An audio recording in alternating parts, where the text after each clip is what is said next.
priests of the temples of Syrinx on great computers fill the hollowed halls. And we're live here on Betting on Balls. Betting on balls. Here we are. When was the last time we did one of these? I don't know, man. It's been a while. It's been a couple months at least. I would assume. Yeah, I think the last time I was really betting on like sports was NBA playoffs, and that was like a couple months ago. Right. Who won the finals? I don't even remember. Oh, it wasn't Miami. It was Denver, the Nuggets. The Nuggets. We called that one on here, I believe. We the were Nuggets pulling were gonna for win. him because he said Yeah. Jack was a Nuggets fan, and it's the first time they've won. I think it was the first time they've even been to the finals, Right. and they won it. So Yeah. It's pretty Congratulations to the Nuggets. I'm sure you made some people some money that night. I remember I was in Texas the whole time, and like the finals were going on, and I kept thinking like the finals were going on, and everybody was like, "Oh no, that's like 2 nights from now. That's 2 nights from now." And I swear, like every time I was like, I thought there was a game. They were like, "Oh no, that's like that's Monday." I'm like, all right, I can never catch it. yeah. Just checked our levels. We're sounding good. We're live, so that's good. I love our backgrounds here. Yeah, we're here. We look like we're ready to bet on balls. We look like 2 men that are ready to bet on some balls. Now, unfortunately, it being mid-July, there aren't a lot of balls to bet on. But that's never stopped us before. We're here. You know, we're doing it. We're talking about it. Yes, Talking about betting on them. I'm pulling something up right now. Fuck it. I'm not gonna pull it up. I'm just gonna say it. The Rise of the Phoenix. That is a reference to XRP winning their big fucking court case against the SEC. Oh wow, Do that's you know about huge, this? man. No, but if that I know about the court case. I didn't know they won it. That's amazing. The judge ordered XRP is not a security. Wow, They won. They fucking did it. Like the that's never-ending incredible, man. court That case. should. So I mean, I would assume that like a lot of cryptocurrencies would benefit from that. Like as far as like see some kind of a push, a bump up, maybe.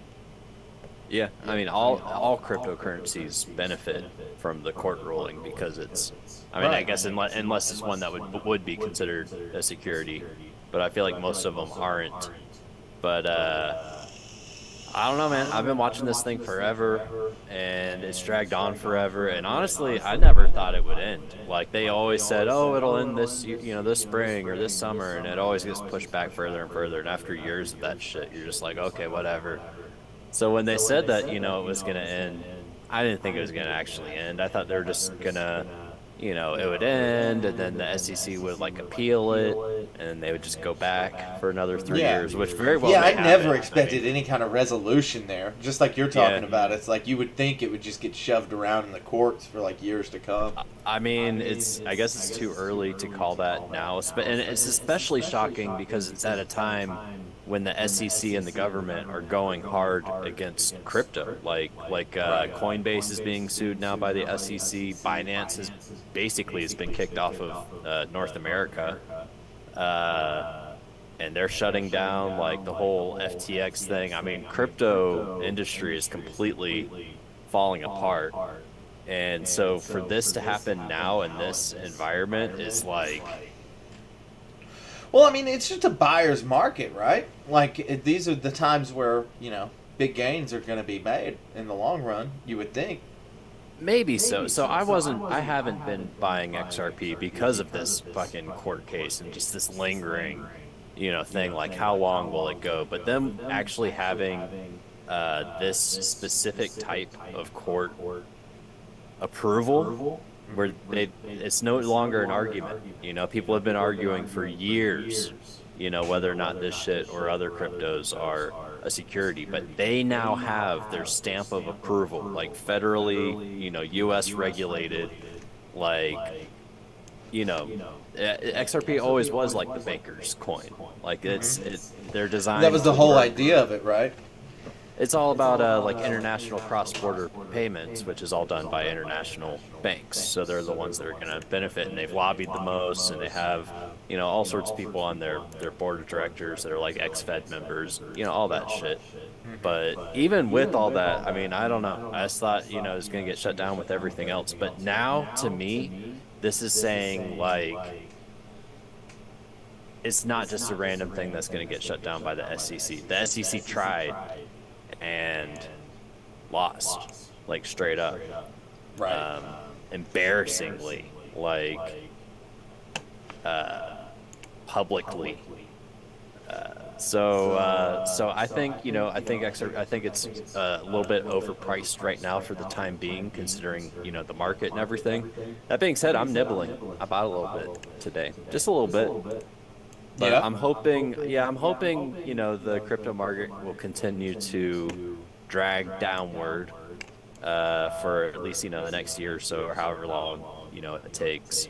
I think AI is the next big new thing, so people don't really care about Bitcoin and crypto and stuff anymore. It's Right. it's old news, and the environment isn't good for it right now, and the government is going hard against all this shit. So, you know, this isn't a get rich quick thing or whatever, but, like, you know, if you see XRP dropping in price from here, I think it's decent entry point. You know, nibble a little bit, Right. you know. Yeah. Just No, get- I just think pick that, up a couple coins. like I said, I mean, I think there's going to be a lot of opportunity to be had here. You would assume anytime It's there's not, it's not going away. Like, that's what was just proven. It's not going away. It's extremely useful, fluent, cheap. I've used it. It's great. yeah. Flows easy. It's just the easiest is free transfer of money, basically, and they're implementing it into other payment systems so that you'll be able to use it in ways that you won't actually have to use the currency itself. It'll all be backlog computer system secured shit. So all you're doing is just transferring your money from one bank to another bank, but what they're doing is, you know, all that other shit. It's just exciting to see it happen after all these years. I mean, and again, it hasn't happened. I'm not expecting it to blow up in price anytime soon, but it's just good to hear that, you know. I'm surprised there's not like a cryptocurrency that's exclusively used to bet with, like to place, like do sports betting and shit online with. There is one. It's called Casino Coin, and it's based off of the XRP ledger. It's actually a clone of XRP, very similar to what XLM Stellar is. Casino Coin is a similar thing, but they just market it specifically for, like, gambling and sports type stuff. Right. It was gaining popularity there for a while, but, you know, after the last couple years of crypto kind of being dragged down, no one's really talking about Casino Coin anymore.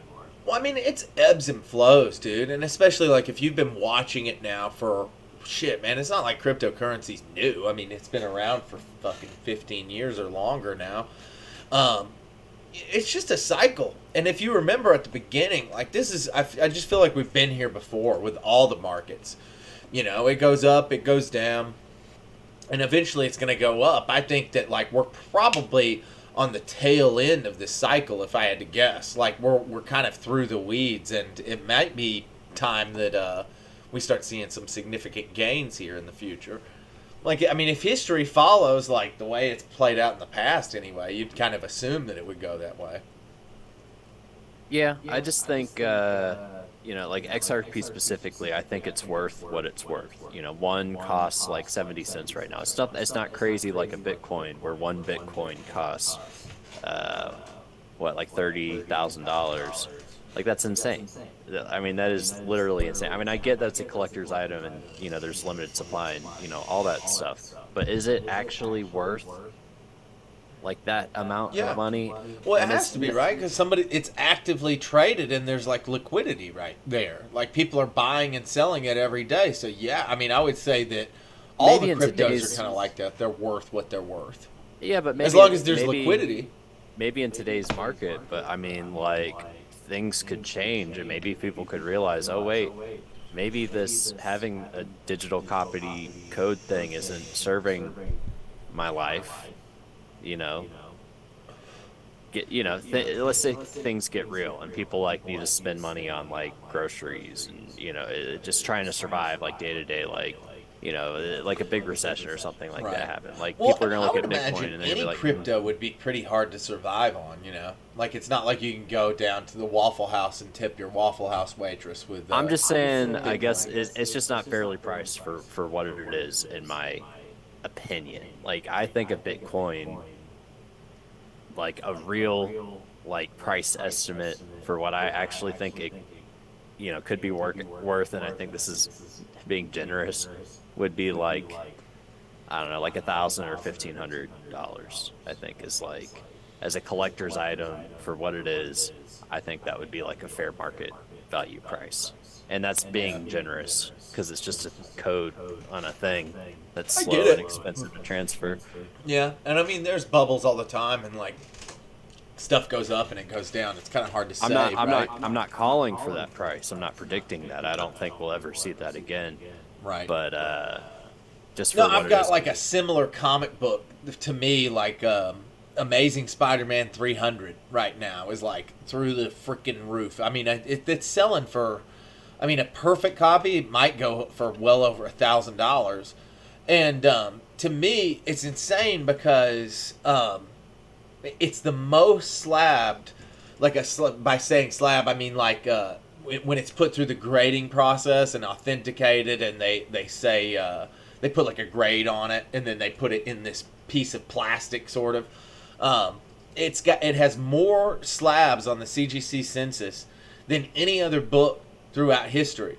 And so there's a ton of them out there. It's like it's not that scarce, and yet for some reason, like this book is just going for $1,000 a pop, and it just doesn't make any sense to me. It's like the first appearance of Venom, and for that book to be $1,000, I don't know, you just kind of scratch your head and go, why? I don't get it. Yeah, it's crazy. but at the end of the day, it's like you said, it's something's only worth what someone's willing to pay for it. So, Right. But I guess my point was, I think XRP is fairly priced for like what it is, where it is.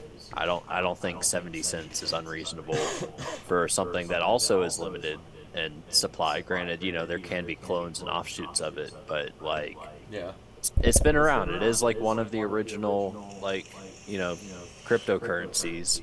It came up, a couple years after Bitcoin and Ethereum, but it was pre like 2015 era, and it stuck around and it's grown, and I'm excited that they got this big win. So that's the rise of the Phoenix, and they still might be rolling around in ashes for a while, next year or so, or a couple years or whatever. But I think long term, there's some money to be made on this bird. Buy XRP. That's the bet, right? Just slowly over time, let it. Yeah, I'm hoping it goes cheaper. But after getting this court clarity, I don't think we'll see it under 50 cents again. And if we do, I'll be buying it. Well, we might see it under 50 again. If Bitcoin, tanks back down to like the 15,000, 10,000 level, it'll drag everything else down with it. But I just can't see it going much lower than like 50, 40 cents in like a really bad bear market. But so you think that it's going to continue to drop? Then you're speculating. You're betting on the down. Yeah. I'm still I'm shorting Bitcoin, but I'm hoping for like I don't know, maybe like a 10% pullback or something like that from current levels, and then I'll cash out of that position, and then slowly start accumulating back into the markets, because I think there's some bargains out there, and mostly in the stock market. Actually, there's a bunch of stuff. What on kind sale. of time frame? I don't know, next year or two. Yeah, 12 months. Or longer. I mean, these things can really stretch out. Bitcoin has held resistance like really well around the like 29, 30,000 range over like the last couple months. So it's held incredibly well considering, everything. Right. Yeah, I think so too, really. But I don't know, man. They're going after Binance. Binance is huge, and if Tether goes, that would be a not necessarily a killing blow, but oh my gosh, if Tether gets unpegged or somehow taken out, that would like wreak havoc. Right. You would see Bitcoin well under $10,000 in that scenario, because it's all held up by Tether. So if that were to collapse, that would, again, I mean, the ecosystem would eventually come back, but it would be catastrophic to all things crypto. And it's very possible. Tether. Yeah. That's like the potential black swan event that takes it all down. So Tether's just always $1? Yeah, I think so. Like no matter what, it's just always $1. Yeah, and the way they maintain that is they just make more. Right. That's basically like what our, financial system is. We just print more. Yes, but this is like completely unregulated, so it's only a matter of time till it gets taken out. Right. It's just a bunch of fake. Because, like you said, our money's already fake money, and that whole thing's a scam. But those scammers own this system. So if they see this other group of scammers doing the same thing that's outside of their system, they're gonna shut the fuck down. Sure. That's the way it goes usually. Yeah, and Tether should be shut down. What they're doing is they artificially manipulate the markets, and they scam people out of their money. It's the same thing that Binance has done openly. It's so funny too, man, because Binance has so many fanboys like on Twitter and online and stuff, and people like defend them until the end. As if they're some sort of like pioneers that are like doing something, but all they're doing is taking their customers' money and gambling with it, right? And then charging them a bunch of fees. So they're like, they're not just double dipping on their customers' funds; they're like triple dipping into it. It's crazy. That's basically, yeah. I mean, anybody who's sitting. I mean, if it's not a what do you call it? Like unregulated. Like what's the thing about Bitcoin that's supposed to be like? There's no like entity that controls Bitcoin. It just like, even though there is like it's decentralized. Decentralized, right? So like any cryptocurrency that's not decentralized is basically just going to have a dude at the top that sits and holds the bag, right? Like that's most of them. Right, that's 99% of them, I would assume. And then you get companies like Tether that just produce fake money out of nowhere, and then they buy these cryptos with their fake money that they just make up. So that fake money then becomes real because those cryptos have a real value currency, but then that inflates all the money worldwide because you're just adding more money to the worldwide supply chain. And right. Devaluing it over time. Yeah, but short term, by buying up, these different types of cryptos, Bitcoin, all of them, it's artificially inflating the market. So if all this fake money, disappeared or was taken out, or if they stopped supplying it to the market, no one would be buying as much. The volume wouldn't be as high, therefore the price would collapse. And it's like none of them are actually like doing anything, right? Like except for like Ethereum, maybe. Yeah, I mean, I'd say most tokens are garbage, but there's a bunch of them that, I'm not an expert and I don't know a whole lot about them, but there are many that have like lots of use cases. Right. I just particularly like XRP. Ethereum's okay, but it's also expensive. I mean, I don't know if you've used it before, but the fees they usually are pretty high. And they can be really high. I used Ethereum for something like a couple months ago, and it was like $8 for a transaction or something. Yeah, it was ridiculous. So for programmers and stuff, it's cool, but the gas fees are pretty expensive. But there's a bunch of other projects out there that are great that I don't know, like, a whole lot about, because it's just not my industry. It's not my favorite thing. There's the one that I like is mostly XRP, just because I've done my research, and it, like I said, it has staying power. And I'm not going all in on it either. I'm just throwing, some money or whatever into it. Sure. Well, I mean, it's not like it's you're not having to go crazy to make a pretty sizable investment in an XRP either. Well, but the majority of them of crypto are just scam shit, bullshit tokens. So you have to sort through so much shit. So that's why when I find one that I understand and that I like, I'll just kind of stick with that one, and maybe a couple others. I feel like that's the same in almost any thing where you're buying and selling, dude. You kind of want to stay with what you're familiar with. That's always the thing. And if Bitcoin falls under 15,000, I might pick up a little bit. I mean, why not? I mean, it's not really my thing, or same thing with like Doge. Like if Dogecoin went down to really cheap.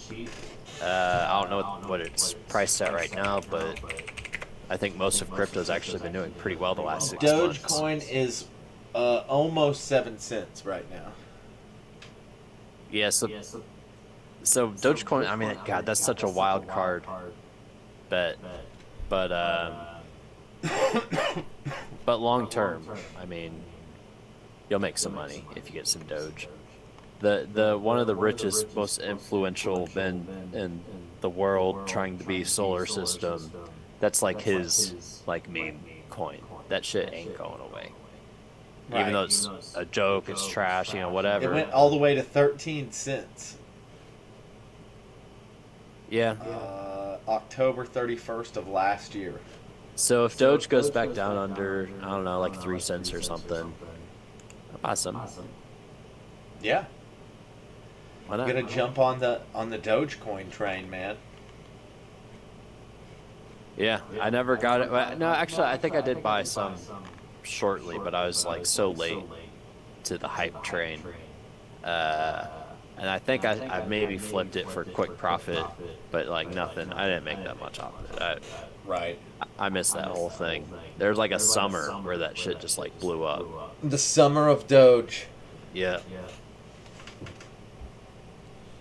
If you could go back to the summer of Doge, would you go all in? I mean, knowing what I know now, I mean, probably. Hell yeah. But I have future information. Right. From the future. Yeah, if only you could ask yourself, a year from now, what all the markets are going to do. Yeah, I don't really care about a year from now though. Like, it doesn't matter. Like, anything that I put into these markets, I'm not trying to touch pretty much ever again. Like, once I put this money away, I just kind of forget about it, kind of. Right. If you're looking like 5 to 10 plus years, you really don't have to worry about anything. You just park your shit pretty much wherever you want it. Yeah, it's better than a bank ultimately.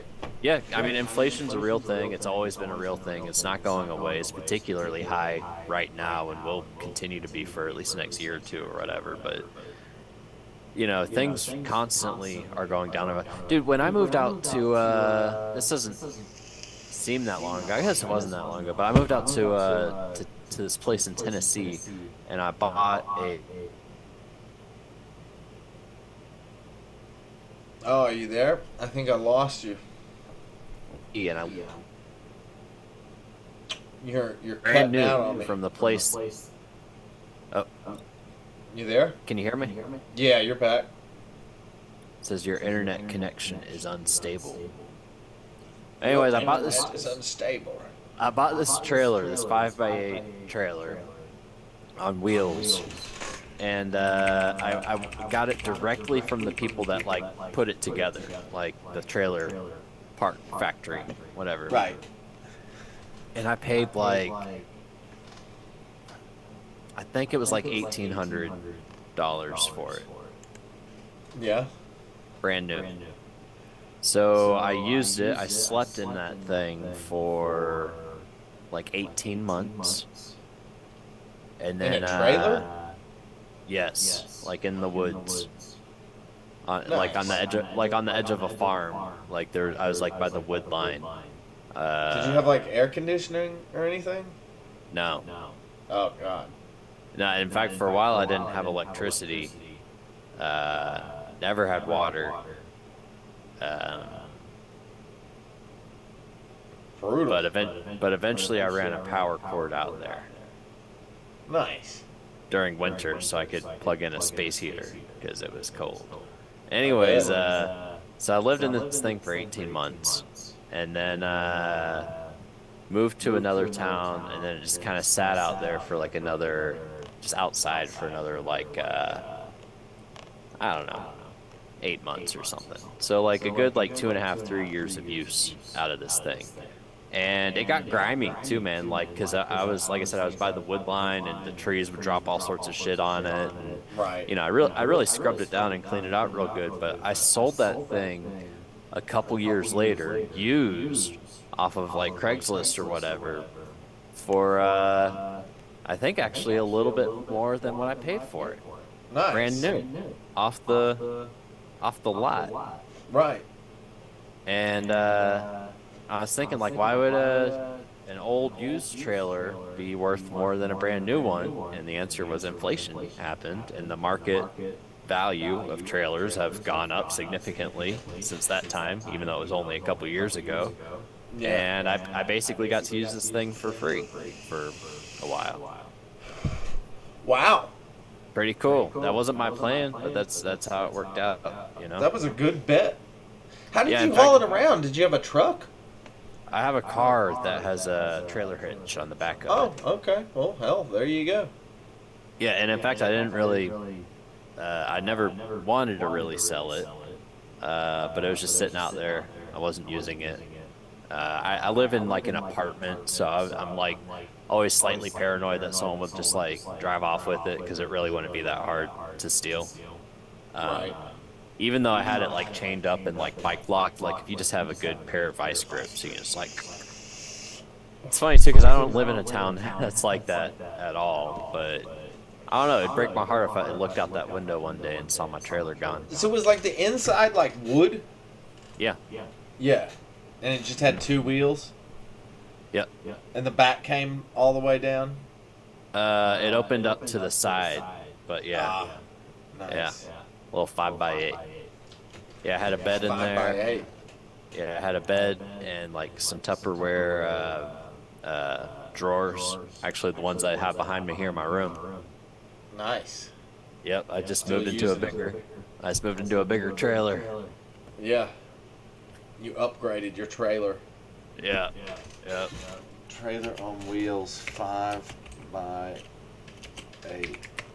Yeah, I wonder how much they're going for these days. There we go. The old cargo trailer. Looks like you can get one from trailersplus.com in Atlanta. It's a 5x8 carry-on, enclosed. It goes for about $3,000. Oh, so it's gone up even more. Yeah. Well, this one opens from the back. Yeah, mine opened from the back. Oh, I thought you said it was on the side. It opened from side to side. Like the door it's like a swing open door. Oh, Yeah, I see see what one you're saying. at Trailer Plus for $3,000.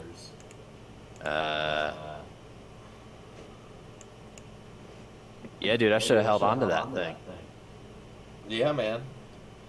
It's gone up. Now, see, maybe that's the move, right? Like you just buy a few trailers and just wait, and over time they'll go up. Oh, dude, that brings me to the perfect segue. I want you to play this video. Okay. I'm gonna put it into the Zoom link All right. You got it. or into the. Let me put our chat here. Yes. Oh yeah. Play Okay. this video for the people. Jeff, we sure I'm, do like, have obsessed a lot with of these campers guys. and RVs. I think we should have a sale. You've got that right, Frank. But what should we call it? How about one big sale?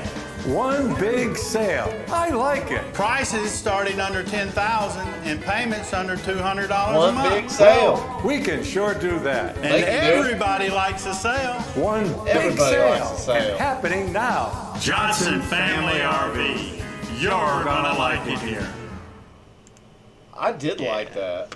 Yeah, that's Like a that? great commercial. Is that who you bought the trailer from? No, I just found this recently, actually. That they play on my local television channel. This actually isn't my favorite commercial that they do. I couldn't find that one posted online because they changed their catchphrase. So I've looked into these guys. They've been putting up videos for about 9 years, and they're all kind of boring and, like, you know, not that much, you know, going on. But their catchphrase is, "You're gonna like it here." But there's one version that they do that's the same as what we just saw, but at the end of it, instead of the background being like RVs, it turns into fireworks, and they say, "You pay what you get." You pay what you get. And I love that. I'm trying so hard to find that video. Hey, can you play Yeah, that that's a great commercial again? I just love it. Yeah, I will. I surely Yes. will. Yes. Let me fire You're that gonna- puppy up. You're gonna like it here. These guys, and so I think I think I live near these guys, kinda. Like they're probably about Jeff, we sure do have a lot of campers and RVs. I think we should have a sale. You've got that right, Frank. But what should You we got call that it? right, How Frank. about one big sale? One One big big sale. I like it. Prices starting under $10,000 and payments under $200 a month. Well, That's we so can sure affordable. do that. And everybody likes a sale. One big sale and happening now. Johnson Family RV. You're gonna like it here. Yeah. I am gonna They like need. it.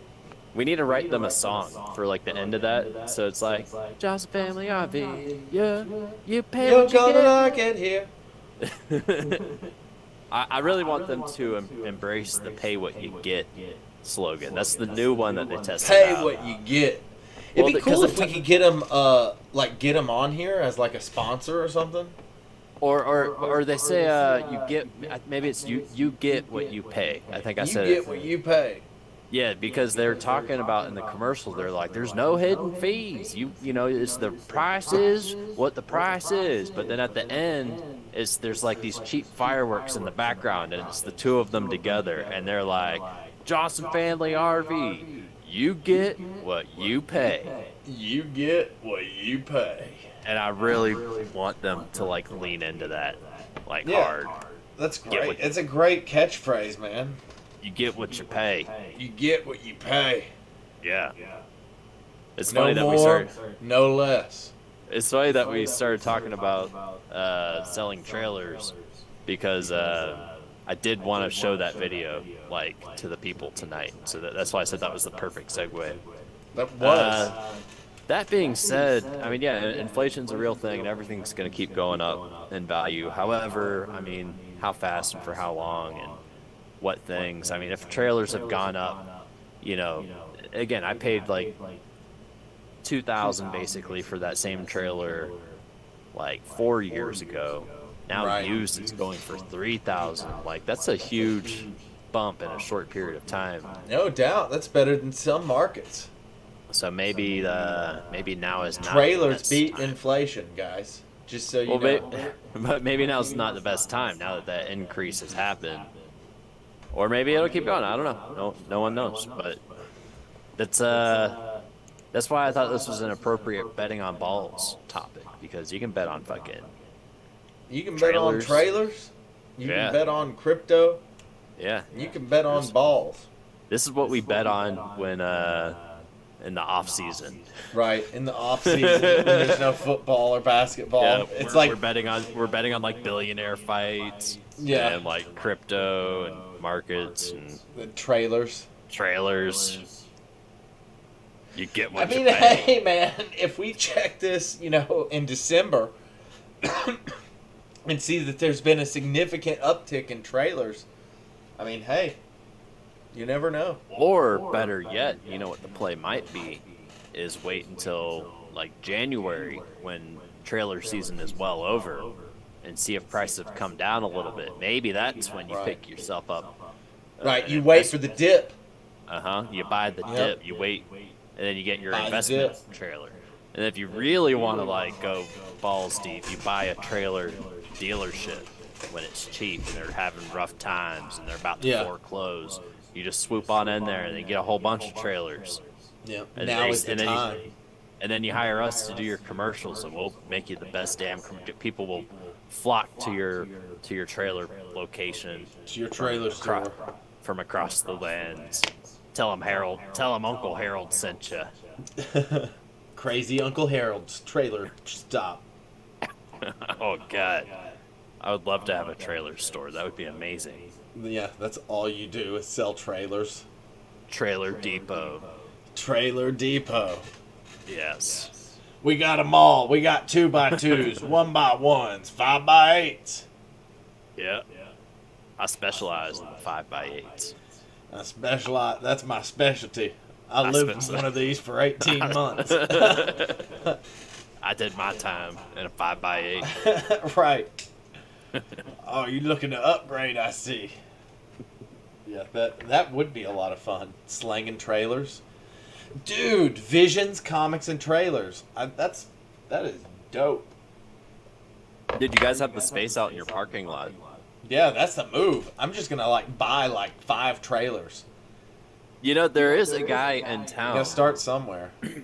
There's a guy in town that he has like a storefront downtown, so it gets like a lot of traffic.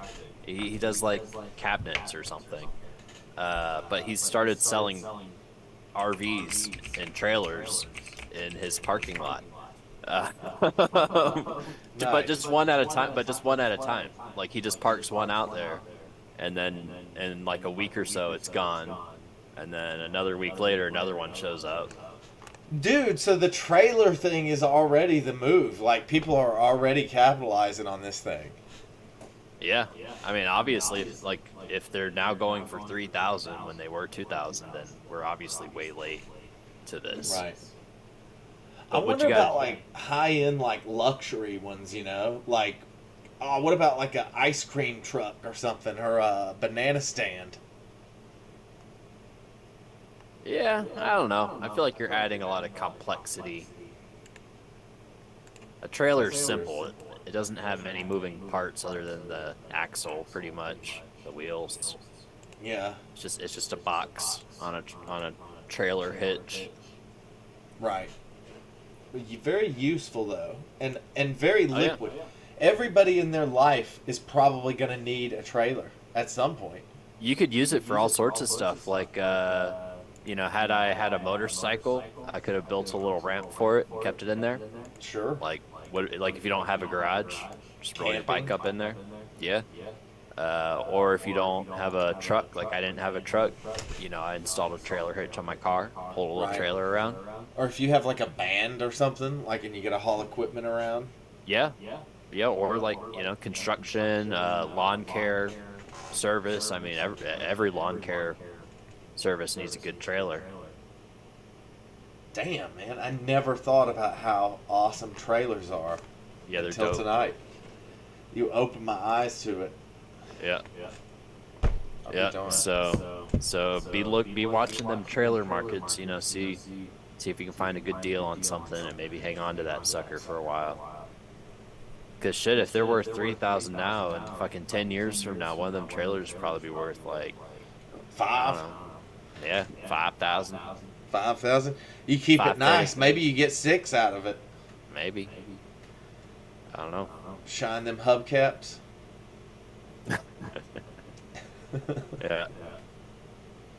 Yeah, but if you got you a trailer store, you could, or the guys that really had it figured out were the people that I initially bought the trailer from, because what they were doing was, I think they were just ordering the kits and then they were assembling them.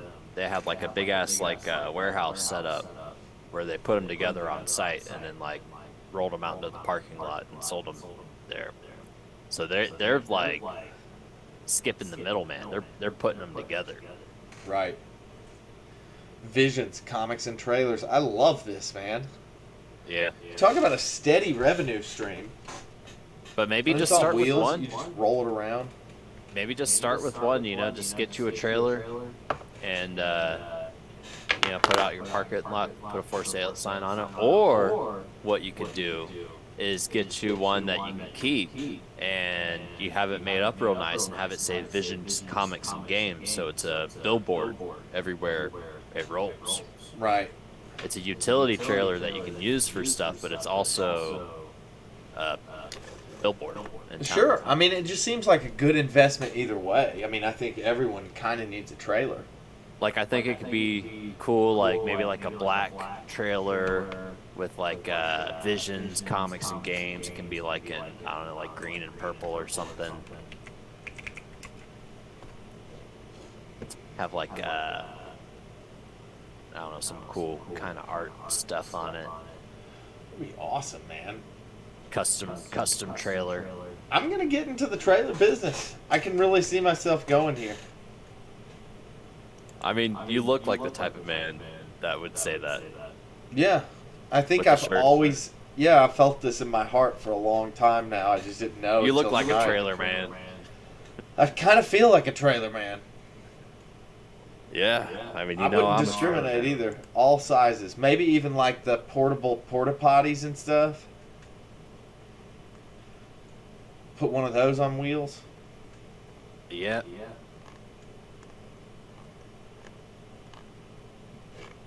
You now have a friend in the trailer business. Tim Oceans, Tim your friend Oceans. in the trailer business. Yeah, I like that. Yeah. Their lawyers would shut you down so quick.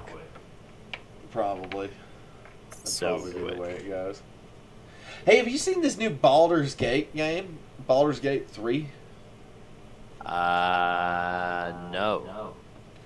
It looks amazing, dude. So it's all set in like the D&D universe, and it looks like you can basically just play as pretty much any D&D character like in the game. Like anybody that you could play in D&D, you could play in this game. And it's got like this like paths and like it's all like decision trees and stuff like you would have in D&D, like where you can kind of choose your own path and stuff. So it's like a PlayStation game. No, it's on the computer. It's called Baldur's Gate 3. It's on PlayStation. Oh, is it? Yep. Nice. I don't know if it's come out yet or not. Gameplay demo. It kind of looks like Skyrim meets Dragon Hunter. Yeah, it looked really neat. I saw a like a video on it, and it looked pretty crazy. Baldur's Gate 3. Like you could play as like a dragon dude, and like change the color of his scales and shit. Like I was watching this guy like play around in like the character creator, and it was like insane. Like you could like it seemed like you could like make it however you wanted it. It's neat. It's expected to remain in early access until its full release on PC on August 3rd, Ah, so it's right around the corner. and then PS5 on September 6th. Yeah, it kind of looks like Skyrim, or Yeah. like the Morrowind stuff. Who made this game? Do you know what company it is? Larian Studios. Oh, what else have they done? Let's see. What else have Larian Studios done? Because it kind of looks like Bethesda, like type artwork. Yeah, it does. I've definitely heard of them before. I don't really see like what. Okay, I guess I could just type in like what games has Looks like they're out of Belgium. Belgium. What games does Larian Studios make? Divinity, Original Sin, and Original Sin 2, which are both awesome. They're great games, and that's pretty much it. But Divinity was great, and it's kind of similar to like that D&D fantasy. It's all turn-based combat though. It's not like real time like Skyrim. So I'm wondering if this is like turn-based as well. Oh yeah, it kind of looks like it's turn-based. It almost looks like it's like, oh gosh, what were the name of those games? I think they're called like the Front Mission games. Do you remember those? Front Mission? XCOM? Maybe it was kind of like a Final Fantasy Tactics style thing where you're like looking down at a 3D map and you choose your character like Right. turn-based, like Yeah. where it moves. Yes. It looks like that's, it looks like it's like that. Yeah.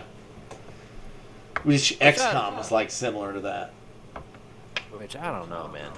After playing Skyrim, I don't know if I could go back to something like that. Right. That's how I felt when I played D&D, man. I was like, this is basically just like a shittier Skyrim. D&D like the video game? No, like the actual Dungeons and Dragons.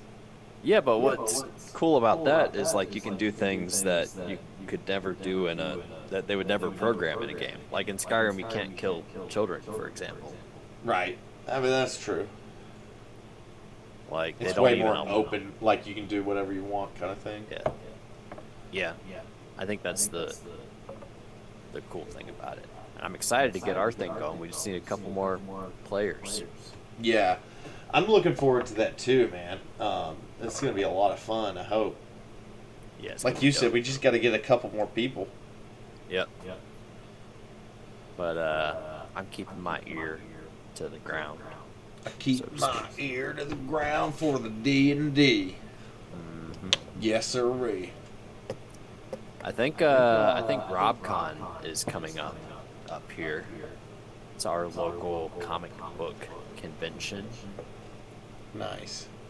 Hey, I need to grab a bottle of water real fast. I'll be right back. Yeah, dog. Well, folks, I guess it's just you and me and Jimmy with the zombie bear band and my low rider car, the fat palm tree. It's stiff. All right. One second, I'll be right back.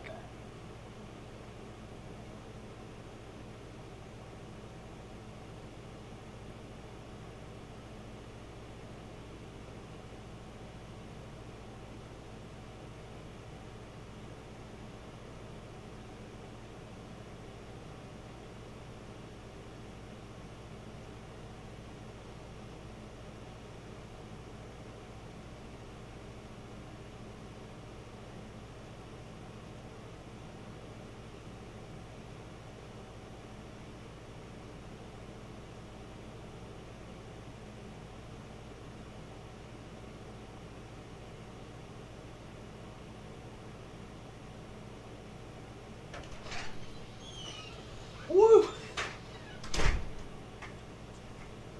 I'm coming back. Tim Motions in the house. And we're back. And we're live! Hey, this is Tim Oceans with Betting on Balls. So, dude, you said you mentioned you were going to a convention, or that there is a convention coming soon. RobCon. It's a guy named Rob owns a local comic book store, semi-local. It's in Bristol, which is I don't know, like 12 miles away from me. So I don't go there too often. I've never actually been to his store before. Yeah. But I've been to his convention. I went last year, and it was dope. It looks like it's September 2nd and 3rd. Dude, you should see if you could get a booth there. I don't have anything to booth. Except I you guess don't have- I guess my coffee. I can sell my coffee there, but that doesn't really have anything to do with anything else going on in there. I mean, you could totally sell coffee at a con. I see it all the time. People love coffee. Especially con goers.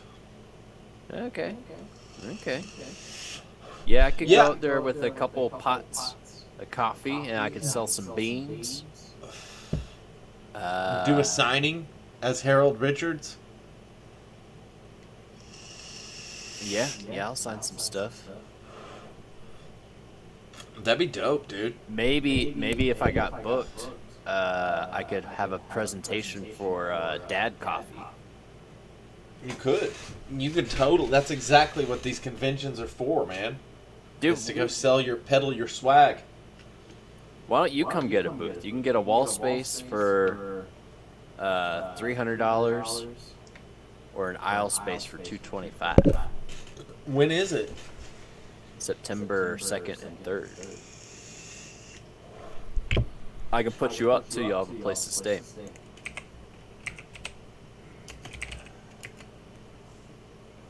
Rob Con. RobCon. Huh. Yeah, vendor. Yeah, Aisle, maybe corner, or wall. All the corner spaces are sold out. Yeah. You probably want a wall space. Or I don't know, aisle space might actually see a little bit more foot traffic. But Yeah. there's probably a reason the wall space costs $300 and the aisle space costs $225. Who's gonna be at old Rob Con? Oh, the dude from Bone. That's kind of cool. Charles Vess. Yeah, he's a local guy. Terry Moore. Greg Bo Watson. Hell yeah, dude. I will definitely think about this. I think I could totally be a vendor at RobCon. Nice. Yeah, and I can go in on it with you too, and we can sell some coffee and some comics. Coffee and comics. Yes. I'm down for that, man. I think that'd be awesome. It'd be a lot of fun. Con. It was cool. I've definitely got last year. stuff to bring now. Wow, this is the 36th annual RobCon. Damn, Rob's been doing this for a while. Yep. Also, it would be good for you since you're, the representative of your store and your brand and stuff. I mean, this is an annual, semi-local regional thing for you. I mean, it's not like crazy far from where you're at. It's in the southeast. So, it could be good for you to expand your Expand the brand. Dude, did you go to San Francisco for the con? Did that happen yet? That is next week. Oh, I dude. just got packed up. I'm packed and ready to go. I packed today. It's San Fran, right? It's San Diego. Oh, okay, I was about to say San Francisco. I've heard has like gone to hell. Yeah, I wouldn't go if it was in San Francisco. Their big thing is people break into your car. Like that's like you can't leave like anything in your car. They'll like smash your windows and like steal your shit. That's like the San Francisco thing right now. Right. It's funny, I thought that oh my God, wait. So I did a Well, Google image search, or no, Then I you'll just did a also Google get murdered search. on the street, but that's Right, yeah, and that's the very another- first thing that popped up was woman injured after freeway shooting 3 hours ago. Yeah, San So- Francisco's a fucking shit show. Right. I don't know about San Diego. Might have Here, to. I'm gonna just do a Google search for San Diego and see if anything about a shooting comes up. Yeah, you might have to watch your back out there. Hey, I did notice it was a Out little west. close to Tijuana. Yeah. That was a little scary. No shooting news at least. Yeah, you'll be fine. It's gonna be awesome. I was kind of Right. wanting to go to the zoo out there, man. Oh yeah, that'd be dope. I bet it's a dope zoo. Yeah, Or it's is supposed that- to be Is that one near of a the bigger beach? ones. Huh? Is that near Yeah. a beach? It's literally right on the coast. So you're gonna go to the beach? Definitely. Hell yeah, I'm gonna go San what it's Diego it up. that's gonna be awesome. I'm looking forward to it, man. Take The lots of conventions have been pictures. a lot of fun. Yeah, Huh? take pictures. Oh, for sure. Yeah, I'm gonna be blowing up Instagram.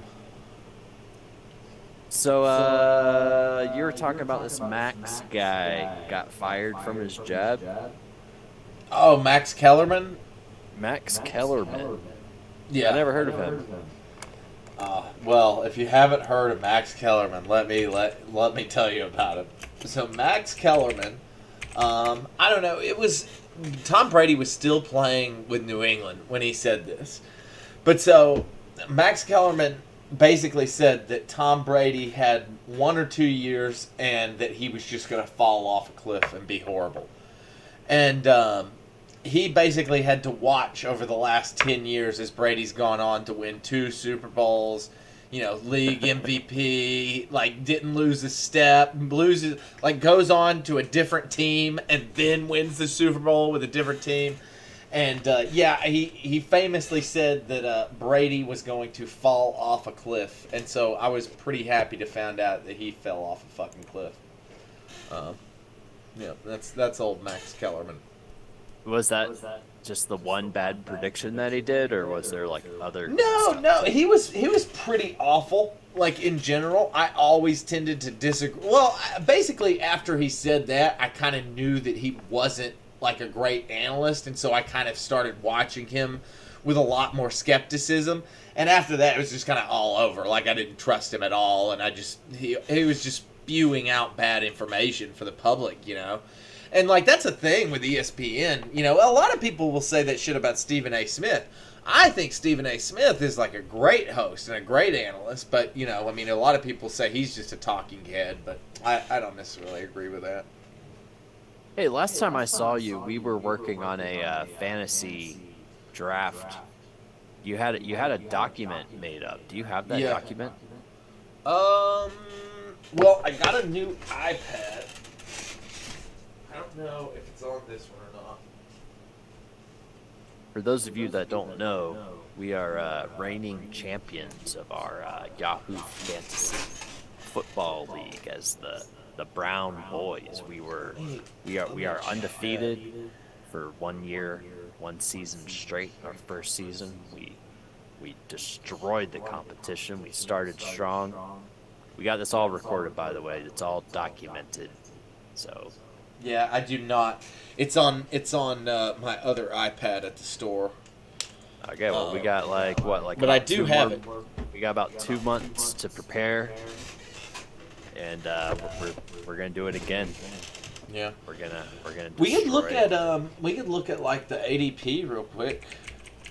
I think this year we're gonna do way better than we did last year. Yeah, we did, and it's and kind we of did- hard to do that, right? And we we did did really, great really, last year. really. Yeah, we were basically untouchable last year. Wow. And I think if we were to put this year's team up against last year's team, we would destroy those noobs. Sure.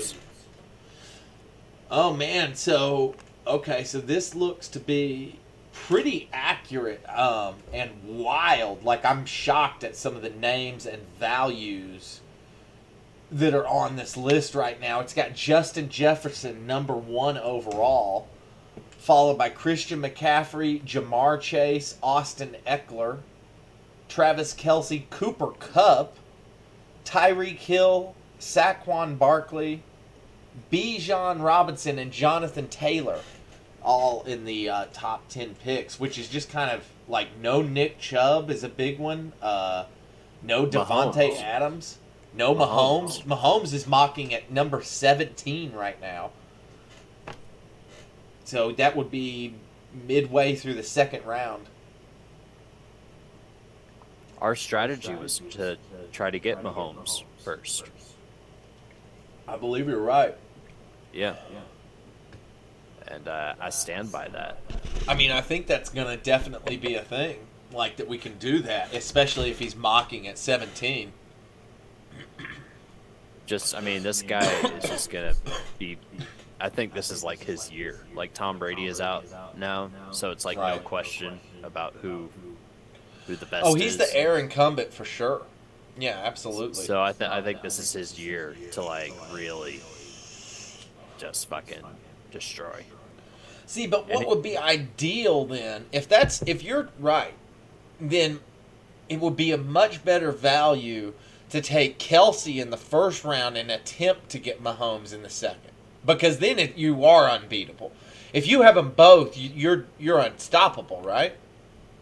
Unless Kelsey gets injured. Sure. But yeah, Travis, I think he was also our top number 1 pick. If we couldn't get Mahomes, we were going to go for Travis Kelsey. But I do kind of like the inverse of that. Go for Kelsey and then hope for Mahomes. Right. I just feel like Mahomes is probably going to go in the first round. Because he's so much better than all of the other. The only other quarterback that really comes close as far as fantasy goes is Josh Allen, right? Yep. And he's not the same. Like, he proved last year that. Well, Mahomes is the man. Like, I mean, Mahomes is the one you want to be. I mean, over Josh Allen. Yeah. Like you said, I mean, I think he's primed to be basically the number 1 quarterback this year. And it's not like you're not going out on a limb saying that. Like, that's really reasonable to think that he would be. Like, all those factors kind of point in that direction. He proved that he can get it done without Tyreek Hill. And he can basically throw the ball to anybody, and it's actually maybe better that he spreads it around. Yeah, I love Mahomes, and I do question the first round pick in the sense that, like, okay, so for instance, like, say we ended up at number 9, right? So the way it works in a standard league is that number 9 you would get the person would pick at 10. And then they would pick again, and then you would have an immediate pick after that. And so you would only have to dodge 2 players potentially. Like, unless they, like, if you sat at 10 or 9 and Travis Kelsey was there, it might make more sense to take Kelsey and try to get Mahomes in the second. I don't think Kelsey would be there, though. Right. I see yeah. Maybe you're right, especially if he's mocking at number 5. Yeah, he's going to get picked up quick. Because most of the people in our top, I think we had like 6 or something. They're all going to, we might not get any of them. We might not get Mahomes or Kelsey or I think we had Jefferson, right? Justin Jefferson on that list.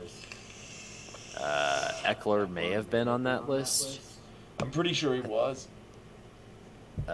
Christian McCaffrey was on that list. For sure. And we might not get any of them, like, at all, which would suck. Yeah.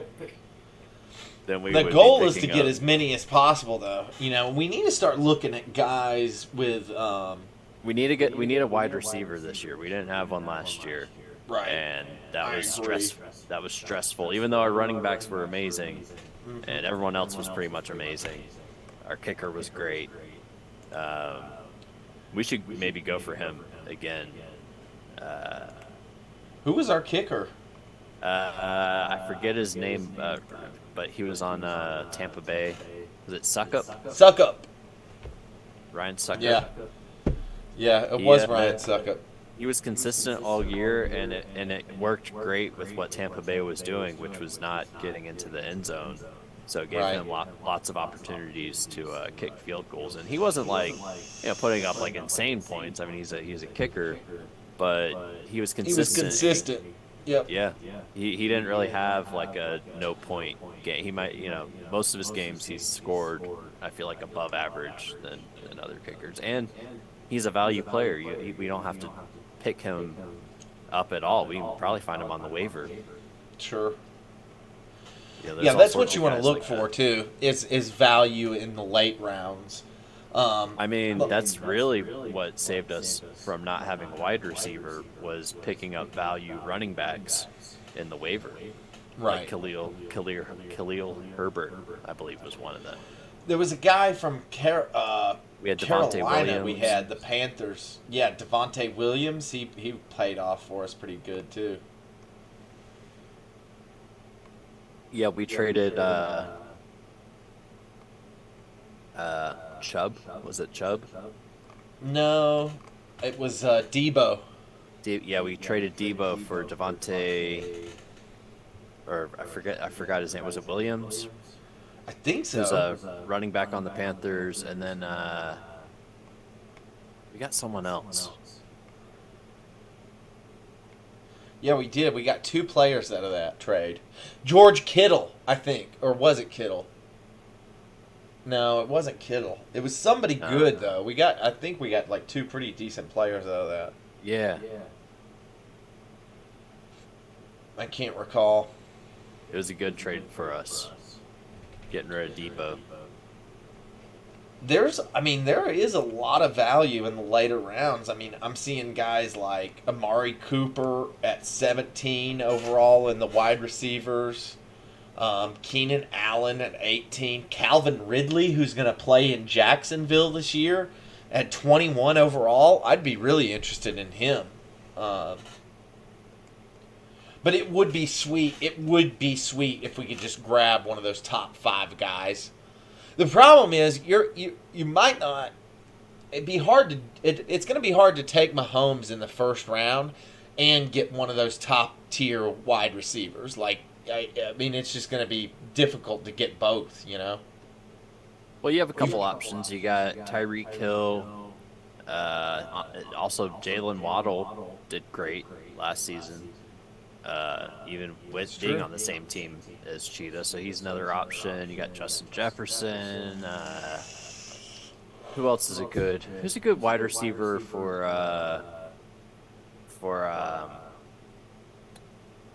San Francisco 49ers? Do they have anybody? Debo is like their number one guy, and we kind Debo's the of guy. saw last year that we don't want any part of that. Because they got Brock Purdy throwing the ball, right? Yes. So Christian McCaffrey.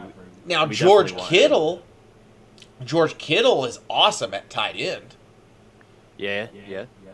And so is there's another guy that's pretty good in San Francisco too. I feel like Ayuk, Brandon Ayuk is pretty decent too. Okay. But as far as wide receivers go, you got who's the guy on the Bills? Stephon Diggs. Yeah, he's always an option. So I feel like, CeeDee Lamb is pretty good. yeah, but he plays for the Cowboys, right? Yeah, Yeah. That's rough. it is, but they get good matchups for the year usually. What other teams? What about Kansas City? What are their top wide receivers? You tell me, Kelsey. Like I don't know. I really don't know who the next guy is. Honestly, Let's look into that. Kadarius Toney, I believe, is the next guy.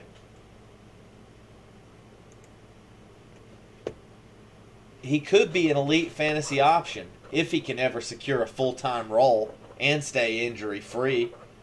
Toney was efficient during his rookie season, ranking 7th in targets per route. beautiful metrics carried over into 2022. He got dinged up and only played 30% of the snaps at the end of the year. And that wasn't great for him. So if he's projected pretty low, but he could end up being like a really top end guy, potentially. So maybe someone we can pick up on the waiver. Yeah, definitely. I mean, he is the first Kansas City wide receiver listed, I believe, in the draft order. Yeah. It's funny, DeAndre Hopkins is still a free agent. I don't think he has a team right now.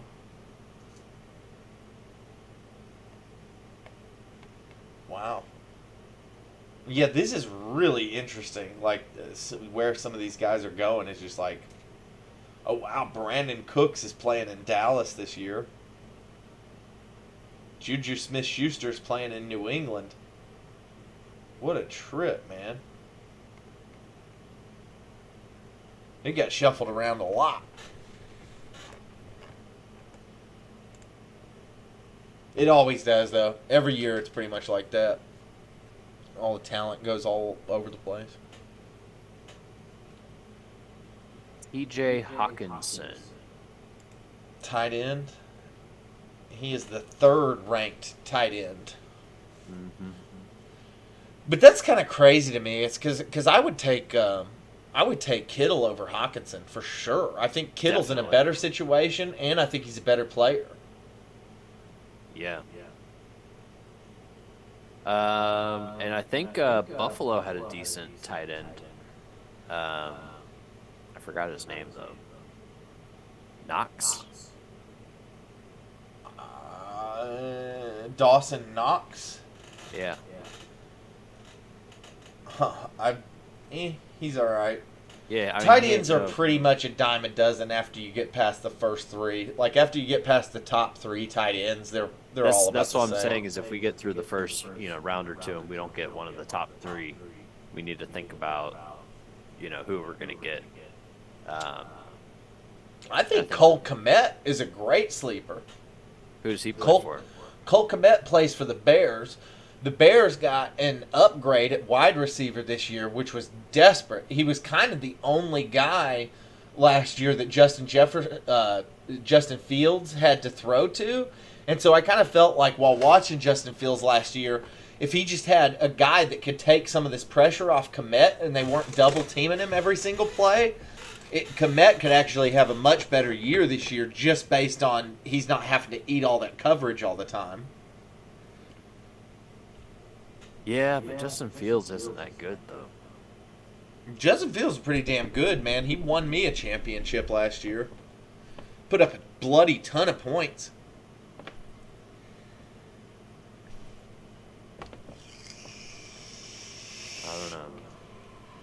I don't know about these Bears. Yeah, I like the Bears, man. I think they're good for fantasy. I don't necessarily think they're like an elite team. I don't think that they're like, they're going to the Super Bowl anytime soon, but I think that you can play them and get points. One of the things I like about the Bears, they're easy to predict. Like, you kind of know what the good matchups are for the Bears, and you kind of know what they're going to do ahead of the time. Like, with Justin Fields, it's easy to assume that the ball is going to get run a lot. And so whether it's Khalil Herbert, which I think Khalil Herbert is actually like the main guy there this year, whoever the main guy is, I mean, that's how they structure their team. So it's like and it's defense. So it's like run the ball and defense. And it's like run the ball is great for fucking fantasy, dude. It's run the ball is what wins you fucking fantasy games. And while the Bears might not win, I can almost certainly guarantee that they're going to run the ball. Like, I've never seen them not run the ball. Like I said, they're easy to predict, especially when you've watched them forever,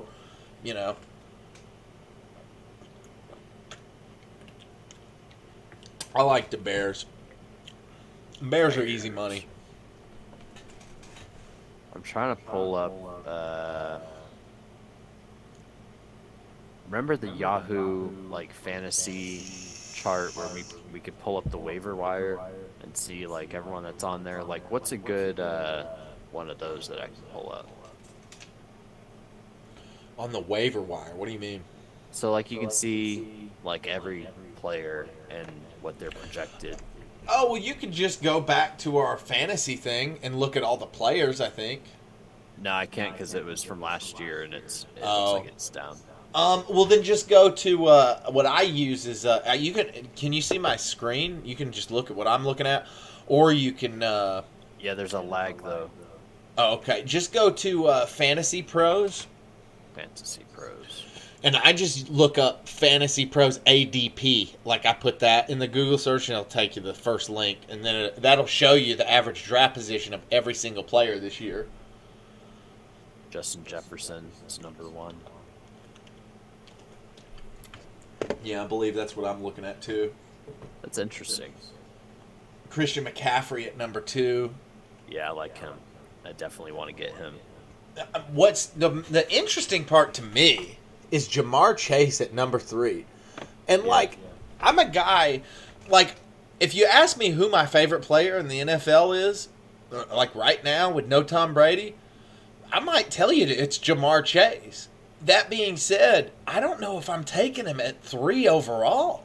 I feel like I am the Jamar Chase guy, and, like, I'm worried about taking him at 3. It's like, dude, there's a lot of other guys that seem really consistent at that spot.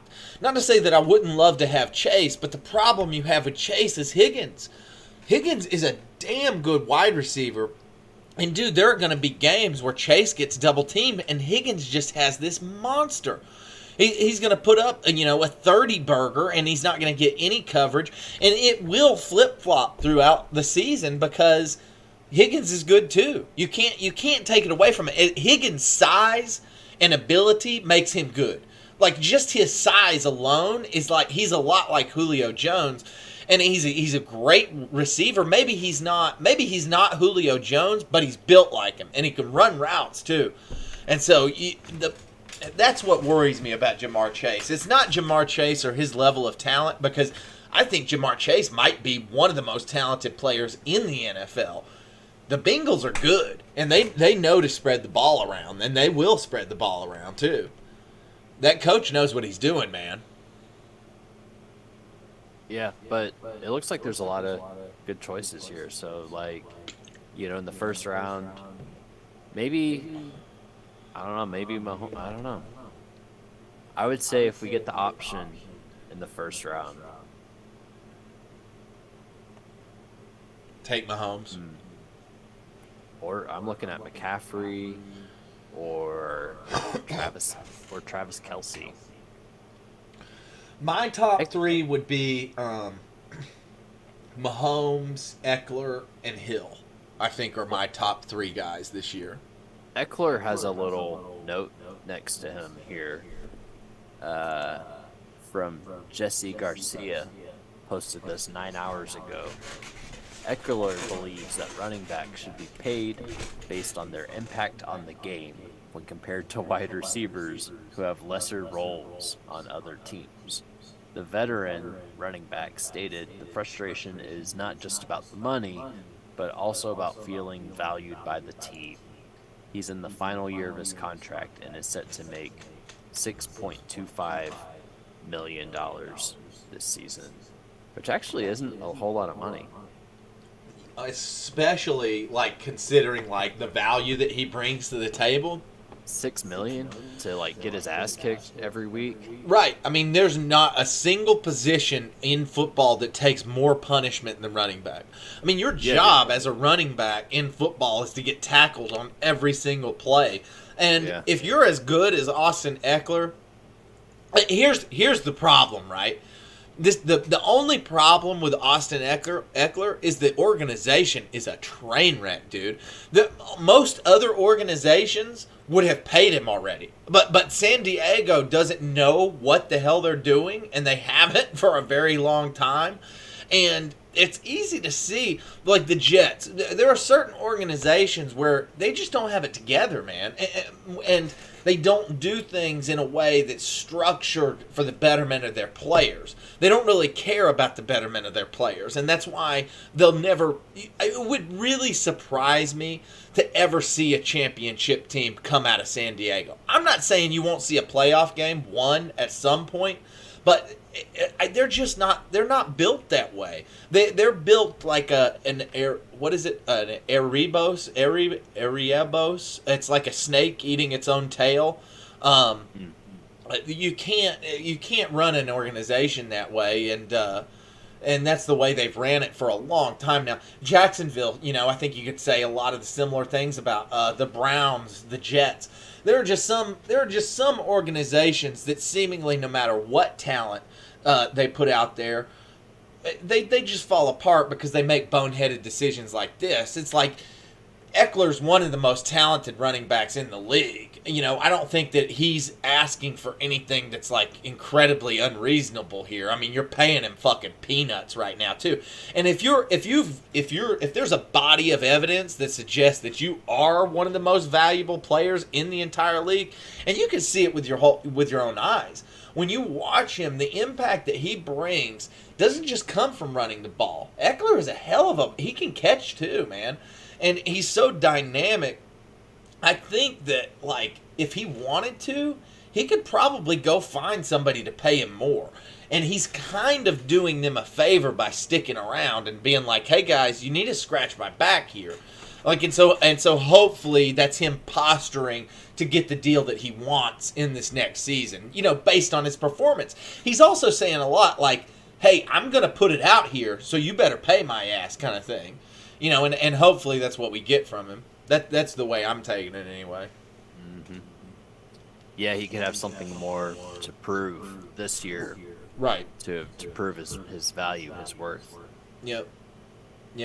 If you're Derrick Henry, you got to prove it, Joe Mixon is pretty low on this list. He is, and he's got a note as well next to his name. Restructured contract to stay with the Bengals. Mixon's goal is to win a Super Bowl and play his career in Cincinnati, and this is the best way to accomplish this goal, his agent Peter said. There have been some rumors, but he will remain the lead back in the Bengals' backfield this season. It's great. The departure of Samaje Perine could open up more opportunity for Mixon in the passing game as well as out on the backfield. I can see that. So that's pretty cool. Yeah, no, I think that he'll basically just be pretty much where he always is. I wouldn't take him as my number one running back, No. But he's certainly a fillable number two, and even a flex. I wouldn't mind running Joe Mixon in the flex. That's fine. Yep, I'm trying to go down a little bit and see, like David Montgomery for Detroit. He's pretty far down there. Yeah, I think he's going to be the lead back this year. He was in Chicago last year, right? Yeah, they traded him to Detroit, and he did pretty well from what I remember. We had him on our team, I think. Yeah, he consistently puts up points. You can count on Montgomery for 12 points. He's good old 12-point David Montgomery, man. Touchdown and 60 yards. So we might be able to pick him up on the waiver again. That'd be cool. Yeah, I think so, especially with him being ranked 26th overall. And I think he might have the lead position there, too. That's the thing. He got paid with an $18 million deal with $11 million guaranteed. Detroit's going to be looking at David Montgomery, to carry the rock there and get the job done. I think he can, too. I mean, I've always been a big David Montgomery fan. Mike Evans. Now, Yeah. that's a guy that I truly don't want any part of. No, he's pretty low on the list. Yeah, I mean, I think Godwin is even getting drafted ahead of him. Oh man, he just looks miserable in his mugshot. He's looked miserable for a long time, man. Aaron Rodgers is still playing. That's kind of crazy. For the Jets this year, I heard, What? and maybe this was just a rumor, but or somebody blowing smoke, but I heard he got hurt already.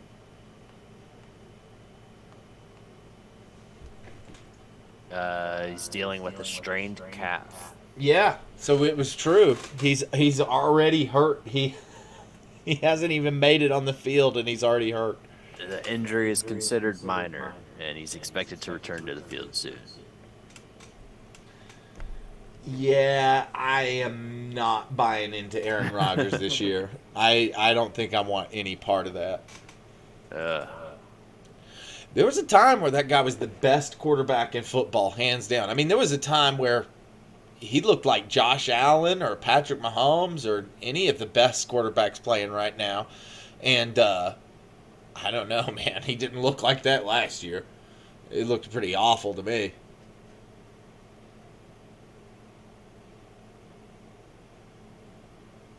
But as a value guy, I still don't know if I'm taking him, you know? Not when you've got, you know, I just see you could get Brock Purdy, you know, and run a three-legged horse if you had to. I would.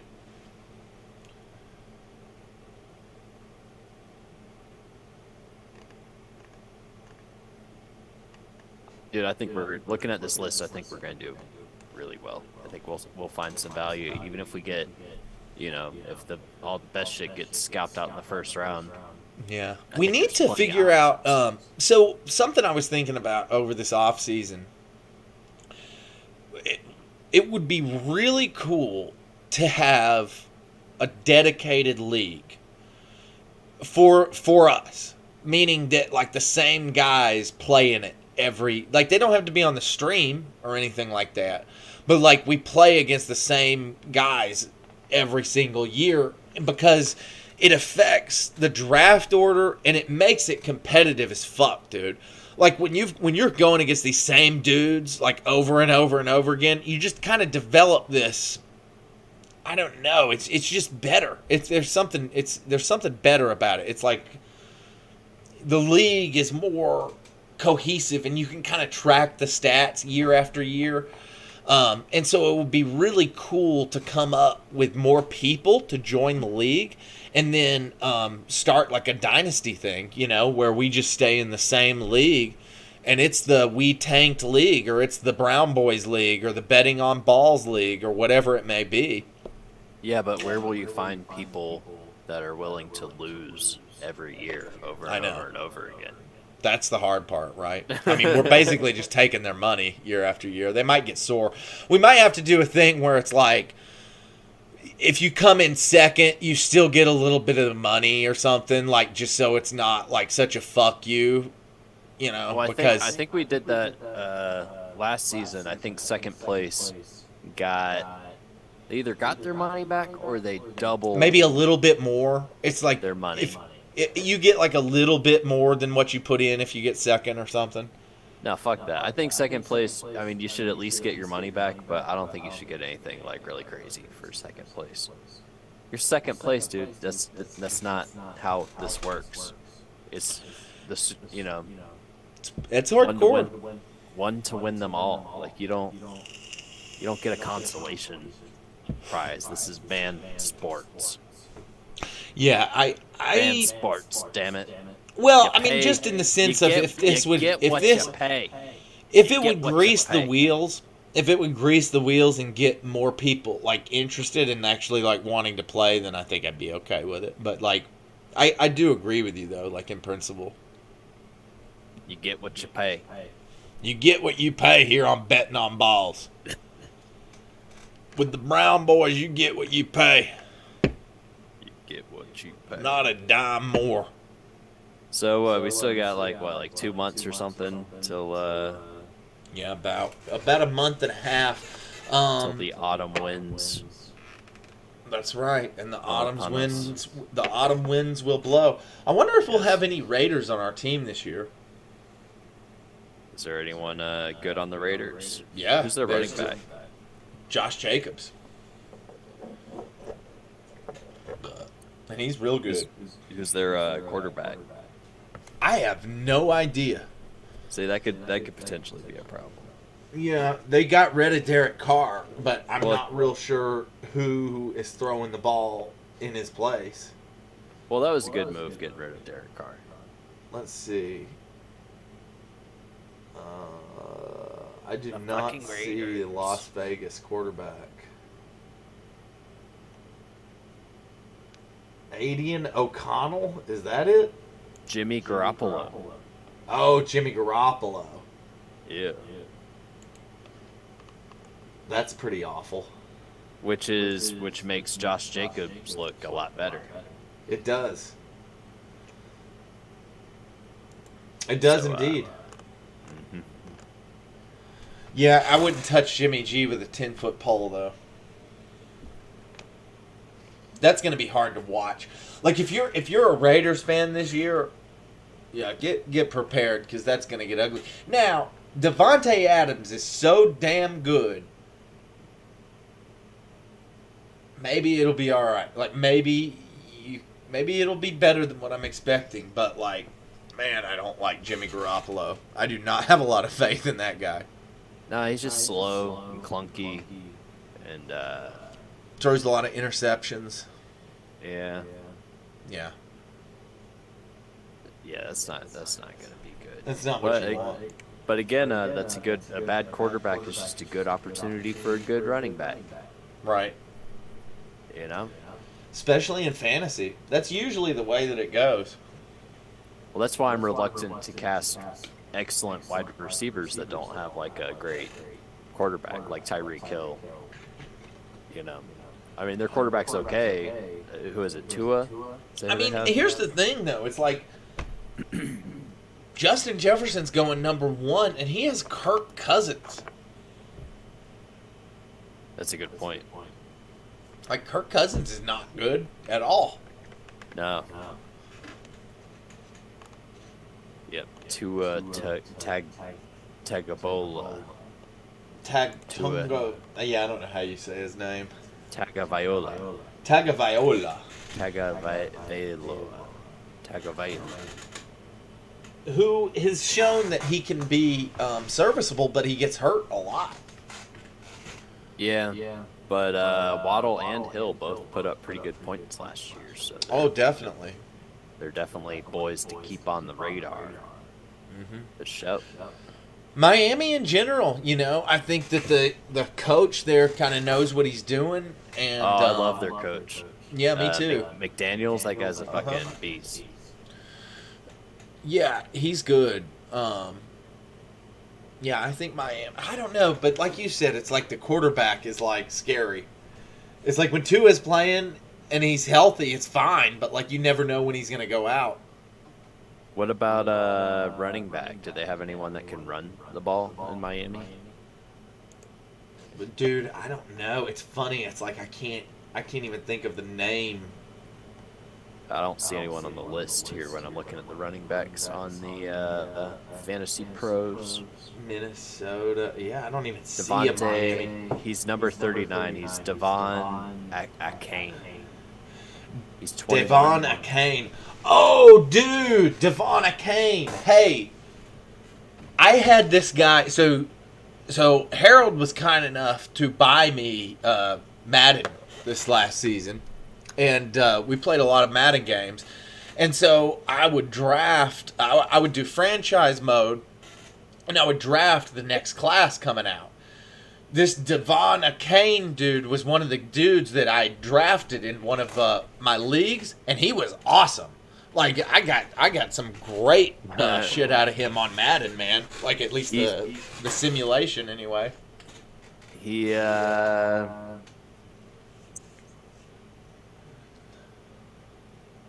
what does it say here? So I guess he's just coming out of college. Yeah. Yeah, this is his rookie year.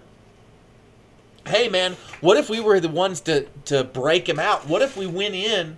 This is mid-July, man. What if we said like we're gonna draft Devon Akane like early now, and you guys just wait. This is the sleeper pick right here. They're Like, calling it's him coming. a speedster. He's Yeah. fast, and he also offers top-tier kickoff return ability. That's awesome. That is help- awesome for fantasy, dude. That is extra points for fantasy. Yep. He finished as the PFF's third highest graded kick returner among the 23 draft eligible players. Wow, that's pretty good, man. So he's going to be back there all year. That ensures he will be suiting up for the Dolphins early on this season after they selected him in the 3rd round. It was the highest draft pick used on a running back by the Dolphins since Kenyon Drake. Miami is the perfect fit for a Kane. His elite track speed and an outside zone running offense is going to terrify defenses, and it's not too crazy to think that he can rise the depth chart that currently consists of a 31-year-old injury-prone Raheem Mostert and journeyman Jeff Wilson Jr. Dude! So this kid is primed to Devon take off. Akane, ladies and gentlemen. 21 This is years summertime. It's betting on balls. He's a We're young going all man. in. He just came out of college. He's getting the shot. He's of a his speedster. lifetime opportunity. He's got a cool ass coach. He's on the same team as fucking Cheetah. Yes. And dude, I bet Waddle. they race and stuff at practice. Oh, you know it. You know you're going to see some videos coming out of them two going at it, you know? Yeah. So Miami, something to watch this year. Keep the lookout for Miami. They're a dark horse, man. They're going to be coming. Yep, and that might be a value running back to pick up. I think so. Yes. I love it. Yep, we are ahead of the game. See, that's why we're such a good team, because we think a little bit different. I think of like positions and who's good at what and like whatever, but you actually know like the players and like their history and like Right. you got like the actual like information on it. Whereas I just look at a team, I'm like, well, what's their quarterback like? Well, what's their wide receiver like? What's their defense like? You know, and then you based off of that. You know, if you, again, like I was saying, if you have an awful quarterback, you know, even the best wide receiver you might want to consider. Even though, wary like you said, there's, who was it? Jefferson's number one? Sure. Yeah, Justin Jefferson's the top wide receiver. He's the number one overall. And, I mean, That's to crazy. me, you know, Kirk Cousins is certainly no great shake, so. I mean, I would take Travis Kelce before Justin Jefferson.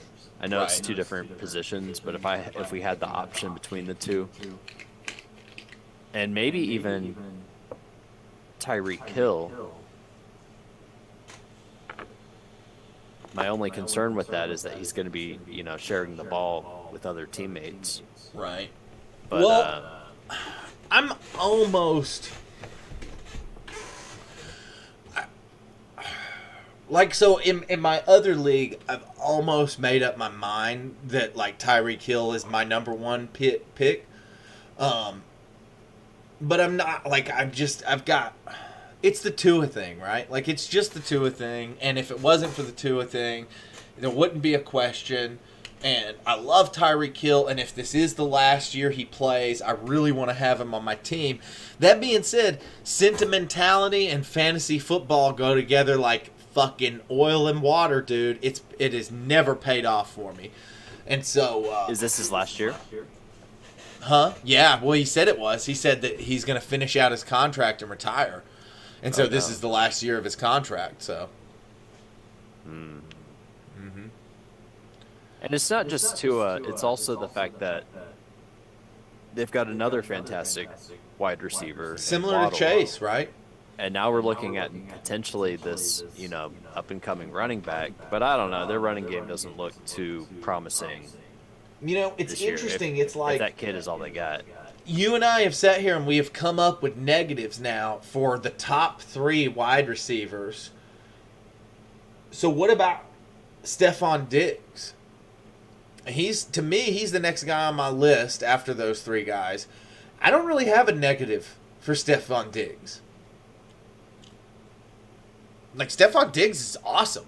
He's in a great situation. He's talented. The team is excellent. They're poised for a big push.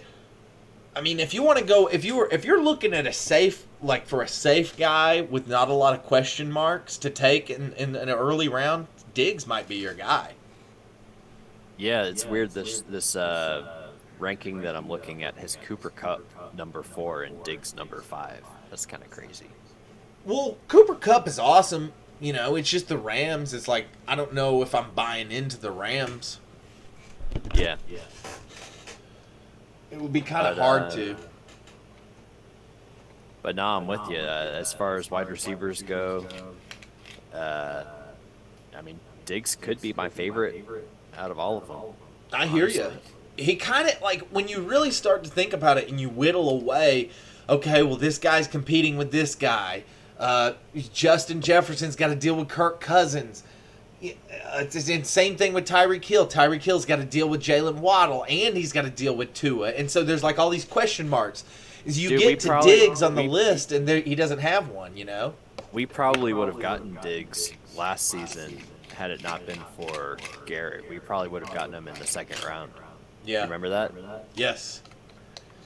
He was on our list, and Garrett picked. He had, I think 2 picks before us. Yep. And he took him. And we were like, damn it. Because we wanted to do the Josh Allen-Diggs combo. We had Josh Allen. Our number 2 pick was going to be Diggs. And we were like, we're going to destroy. And we would have destroyed with that combo. Yeah, you're right. I kind of forgot about that. But Josh Allen was enough. It was enough, thankfully. Apparently, he was all we really needed. Him and a couple running backs. Good kicker. Who was the guy from the Browns that was so good to us like all year? He was the only wide receiver. Amari Cooper. Yeah. We had Amari Cooper like all year long.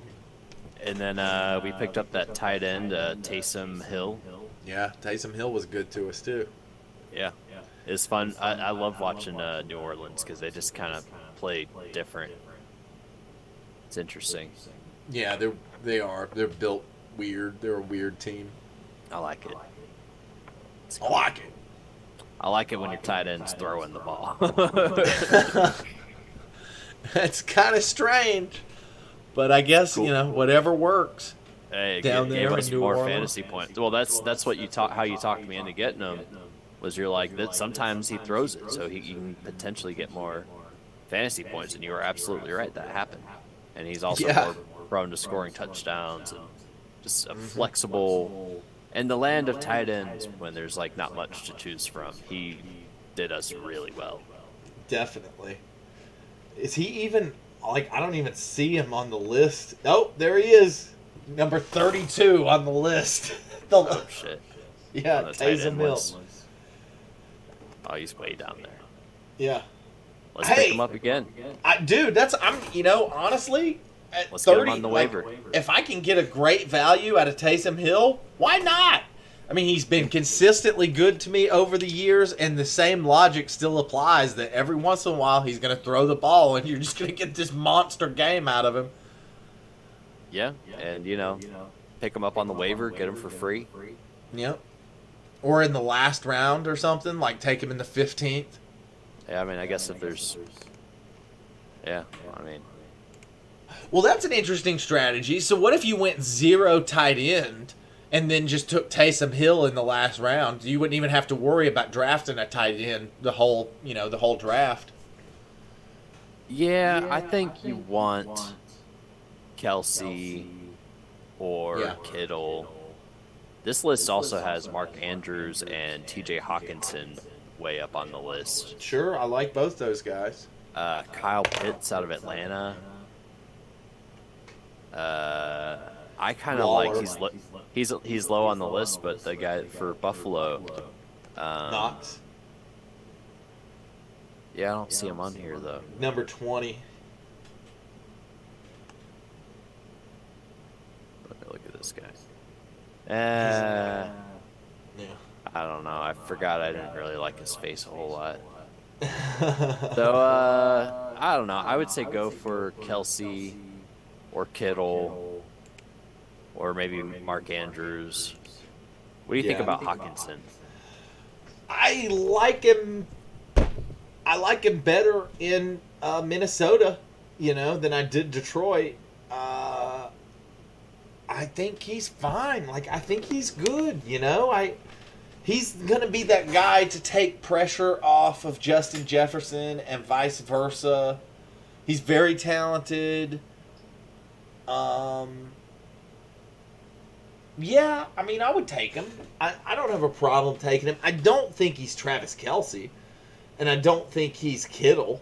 What about Mark Andrews? Yeah, I would put him on about the same level as Mark Andrews. Like, he's kind of that next guy down.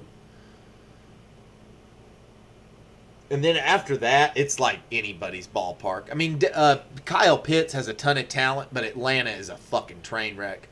And then the rest of the guys are just a dime a dozen. Like, you don't know what you're going to get out of any of those guys, really.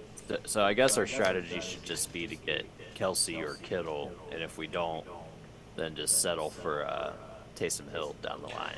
That's kind of the way I would think about it. Like, if you can't get Kelsey or Kittle, you just don't even worry about it for the rest of the draft. I would. Yeah. Because they're all about the same to me, and I could probably find value at wide receiver or running back instead. I think Travis Kelce should be our first option number 1 pick. Over Mahomes? Yeah. Because if we don't get a good tight end, there's only really 2 to choose from that are going to put you ahead of everyone else in the league. And we're not even guaranteed to get it. And they're still not putting you ahead of the guy who got Kelsey. Like, even if you end up with one of the next 2, if you end up with Kittle or you end up with Mark Andrews, Kelsey's still going to be the clear-cut number 1 guy there by a shitload.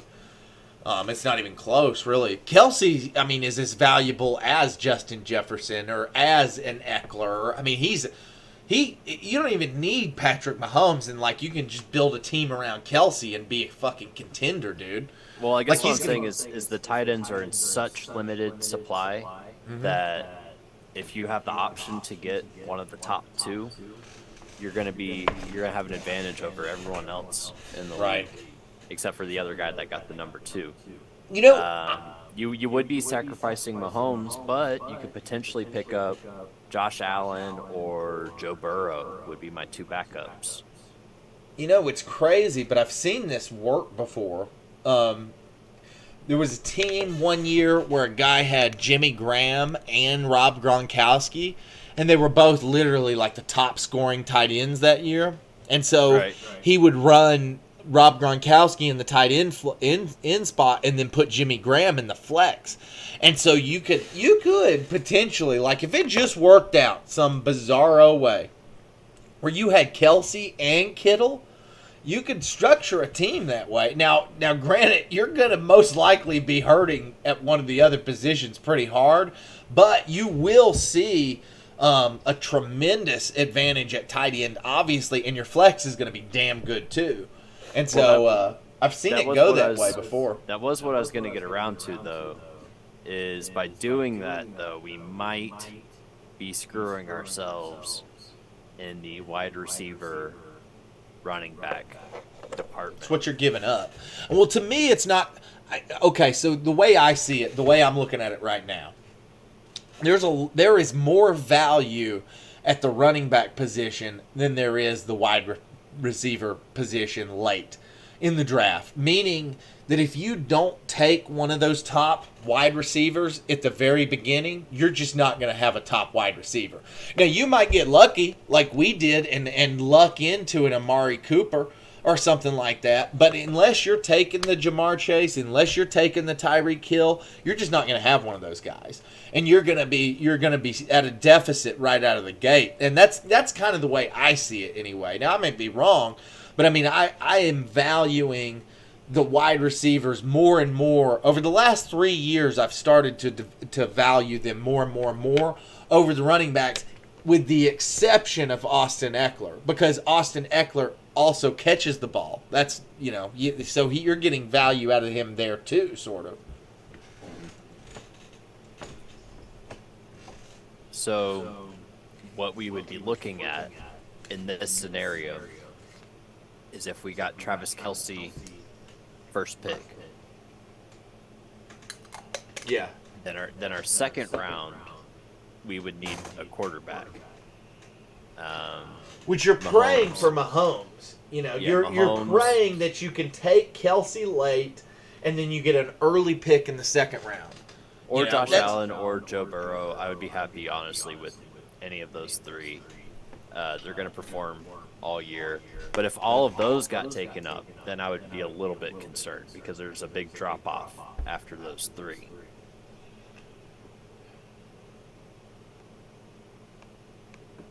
You're not Jalen wrong. Hurts. Yeah, there's Jalen Hurts and Lamar Jackson. I mean, I'm a Justin Fields guy, and so I like the value that he brings to the table, the idea that you could potentially take Justin Fields late and get this monster player out of him. I mean, because that's the thing, dude. Quarterbacks that run the ball for the duration of their careers, meaning as long as they stay healthy and upright, are going to get a ton of points out of fantasy.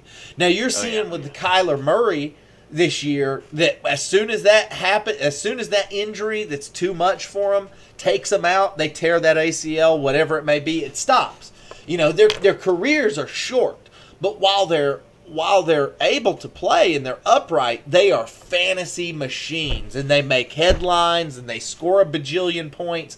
The problem is nobody outside of except for Steve Young and Fran Tarkenton, nobody in the NFL, or Mike Vick, you could make the argument that Mike Vick had longevity.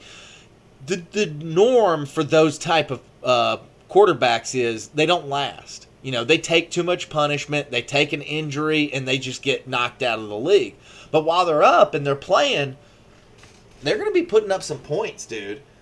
You can usually get monsters out of them that rival games of the best quarterbacks in the league. And Justin Fields, the problem with Justin Fields has been he has literally not had anyone to throw the ball to. I mean, zero. Cole Kmet, a second-string tight end, has been his best option for the last 3 years. And so he's getting a slight upgrade there this year. And so I would assume that means that it's going to take some of that pressure off of that running game and hopefully open it up a little bit. That's the goal anyway. And so I'm okay with getting a guy like Justin Fields late, as long as it means I'm getting value in those first picks.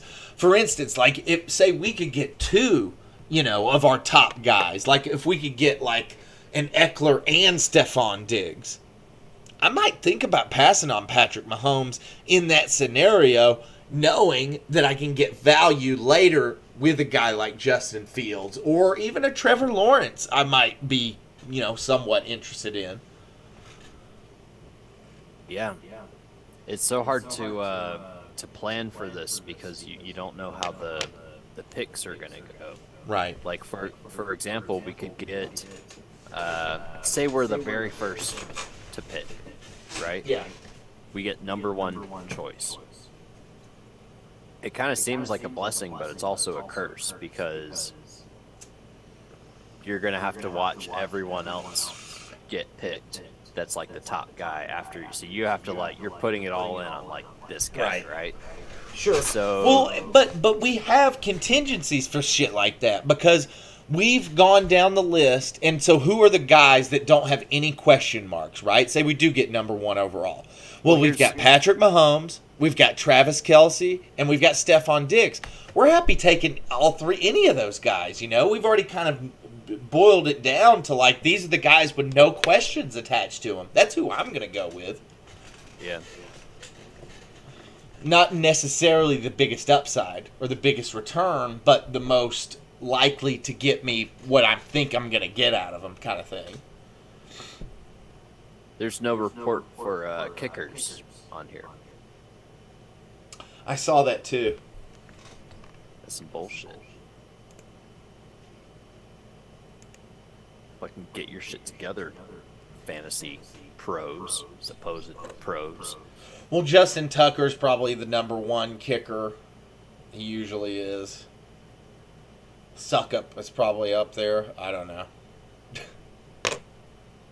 Ryan Suckup. The San Francisco kicker, I would assume, would be pretty high.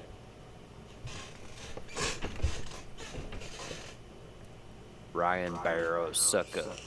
He's an American football place kicker who is a free agent. Oh, damn. He doesn't even have a team. What? They got rid of him and Brady.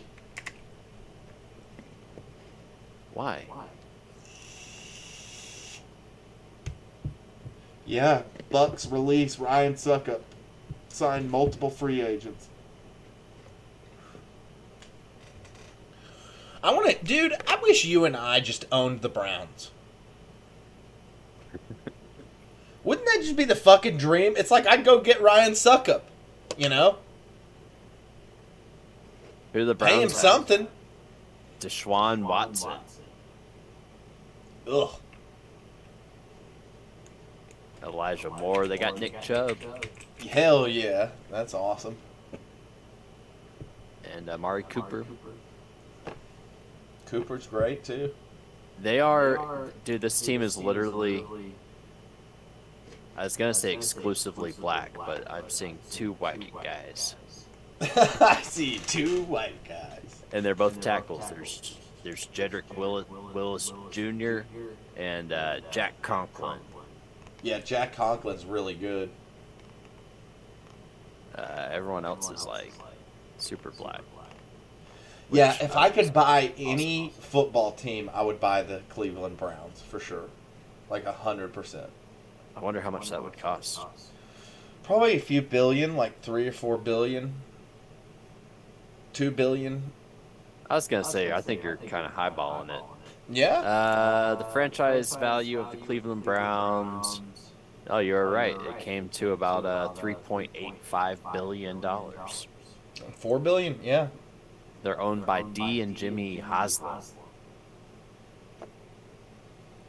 I really want to like have a conversation. Like you guys got to get Ryan Suckup. Dee and Jimmy Haslam. Wow, they just look like some rich white yuppies. They're the Brown boys. Jimmy Haslam. He looks like corrupt as shit, this guy. He's an American businessman, sports executive, chairman of the board of the Pilot Flying J truck stop chain. Oh, Flying J. Hey. So he's in competition with Buc-ee's. He's getting taken down by the Beaver. Yeah, we need to get a hold of the Buc-ee's guy and be like, you need to buy the Cleveland Browns. Dude, yeah, we could join up with Buc-ee's organization and turn the Browns into the Bucks.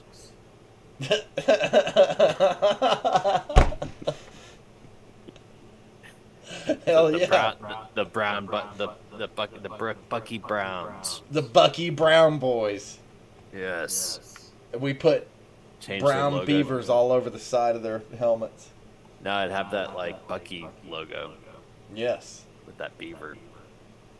Bucky he has boys. This guy, he owns the Browns. And also the Columbus Crew, which is a Major League Soccer team. He also owns a stake in the Milwaukee Bucks in the NBA. Oh, wow. And his daddy founded the Pilot Corporation. So, hedge fund kid, basically. But old billionaire asshole now. Who are the coaches of the Cleveland Browns? Kevin Stefanski, Kevin Rogers, Riley Helinski. That's a chick. Is one of the coaches. You can tell just by looking at this guy that he's evil. Jimmy Haslam. Jimmy Haslam. That's the owner. of the Browns. Yeah, he's like the evil corporate guy that you gotta like save the team from. D. Haslam. Yeah, dude, he does. He just that's who you right. That's like the antagonist of the film. Yeah, That's like the bad guy. he's like the bad guy from Billy Madison, Yeah, definitely. just with Yeah, I like a can totally see shit that. ton of money, just asshole, just Right. got it all from his dad who started the station chain. I'm Huh. looking at his like community involvement on his Wikipedia page, and it's just like there's like nothing. He like has a couple J.W. honorary Johnson. titles. That's the executive vice president to the Cleveland Browns. J.W. Johnson. J.W. Johnson. James Wood, or J.W. There was a J.W. Johnson from the 19 teens who was a Irish American stage actor, film actor, one of the first Andrew Barry. actors of the film industry. See, J.W. now, Johnson. can you see my screen? Nope. Oh. This Andrew Barry guy, who is the executive vice president, he actually looks like he gives a shit. Like, he looks like he cares about football. Just look, you can look in his face and just tell. I'll be able to see it in a second. I can see it on the stream over here, but there's like a minute delay. Like I just saw J.W. Johnson pop up there for a second. J.W. Johnson. Andrew Barry. Yeah. He looks alright, I guess. See, he looks like he cares, man. I don't know. I don't know. He's making a lot of money. Yeah. The chief financial officer, Gregory Rush, he does not have a link. Yeah. A lot of money. So what? $4 billion for the Browns. Yep. Well, let's pray a recession hits and we can get a deal. Maybe get them for $2 billion $2 billion? on credit. Yep. On credit. Just put this on my card.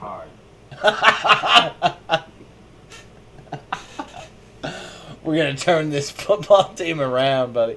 So did you hear about, so Antonio Brown bought a football team, like a Canadian football team, and he couldn't like afford to pay any of the players, and like all the players like quit. Oh no, Yeah. that's not good. Yeah, that's not good for old Antonio. What is he gonna do? I don't know. I heard he was going to suit up, like he was going to go out there and play. It's just going to be him. For real? Did they say that he might suit up? I did hear that he was going to suit up, yeah. So let's hear the newest, what's the newest Antonio Brown news? The owner of the team like comes out and is like playing. It's kind of weird. DK Metcalf calls Antonio Brown the greatest receiver ever. Which, I mean, I don't necessarily disagree with DK Metcalf because Antonio Brown might have been one of the greatest receivers to ever play. Oddly, not a lot of Antonio Brown in the news at the moment, which is definitely not the norm. He's laying low for a couple He is. weeks. He's keeping a low profile right now, which is like bizarre. That means he's stewing on something big. Oh, there we go. So the last news about the Arena Empire, the Albany Empire, which was the owned team by Antonio Brown, was that the Albany Empire was just kicked out of the entire league Oh no. after Antonio Brown failed to pay a required fee to be in the league. Oh. He Yeah, didn't pay so- his dues. Yep, he didn't pay his dues, and they just kicked the team out.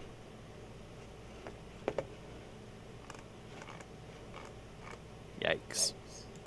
I wonder how much money it was. Couldn't he have just done like a Kickstarter? Maybe. I would have thrown $5 for Antonio Brown's Canadian football team. Yeah, me too.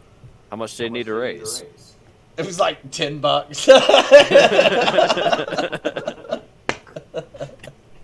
He's like, I don't care, cash on me. I don't care cash. Oh my god, that's so funny. Just put it on my card with the Browns. Yeah. Just put it on my card. It's like that South Park episode where Kyle becomes Jesus and he takes everyone's credit. Like he gets like a unlimited credit card and he clears everyone's debt in town. Yeah. And his parents are like crying. He's like, it's for the good of everybody. And they're like, but your credit's gonna be ruined. Right. I remember that. Yeah. Yep, he had to take on all the credits and...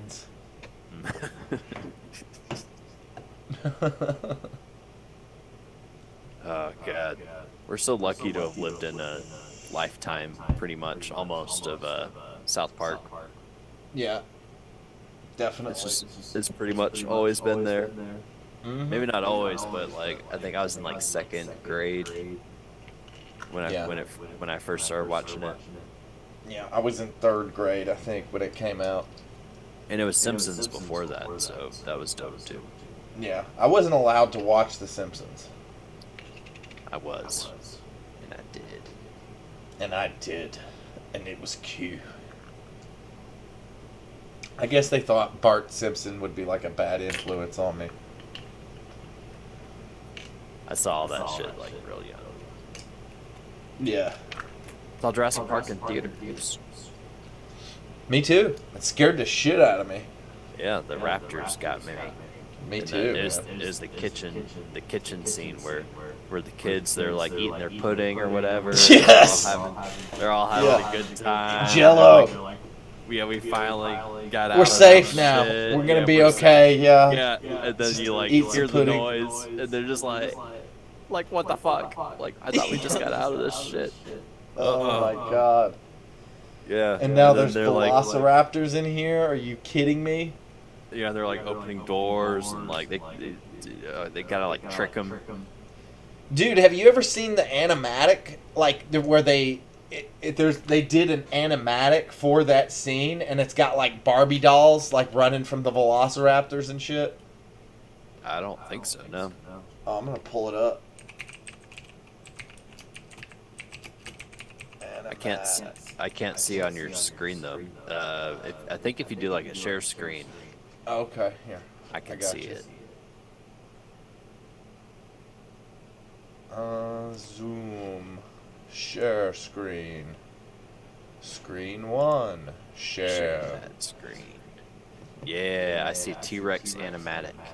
That's not it. Let's see. I think this is it, maybe. Yeah, Raptors in the kitchen.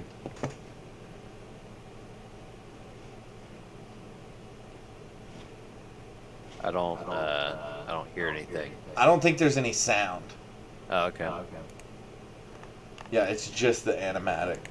I just thought this was so cool, like, that they can do, like, animation like this, too. It's like claymation or something, or, like, I don't know. I think it's claymation. Yeah.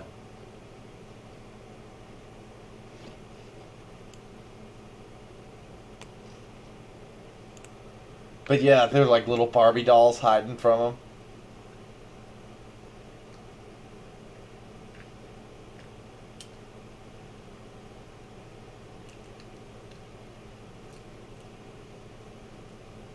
Oh no!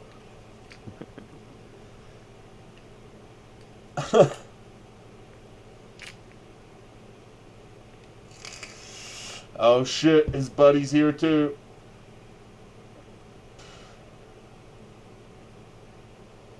God, someone really spent a lot of time on this.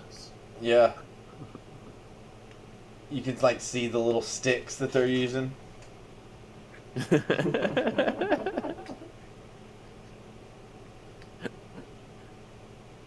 I like that they didn't bother animating the children's like arms and legs and stuff moving. They're like, fuck this, we're just gonna slide them across. Right. Like the Raptors are super animated, but the dolls are not. Right. Like, oh shit.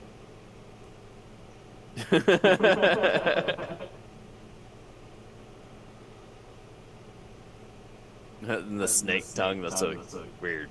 Yeah, that is. Weird touch.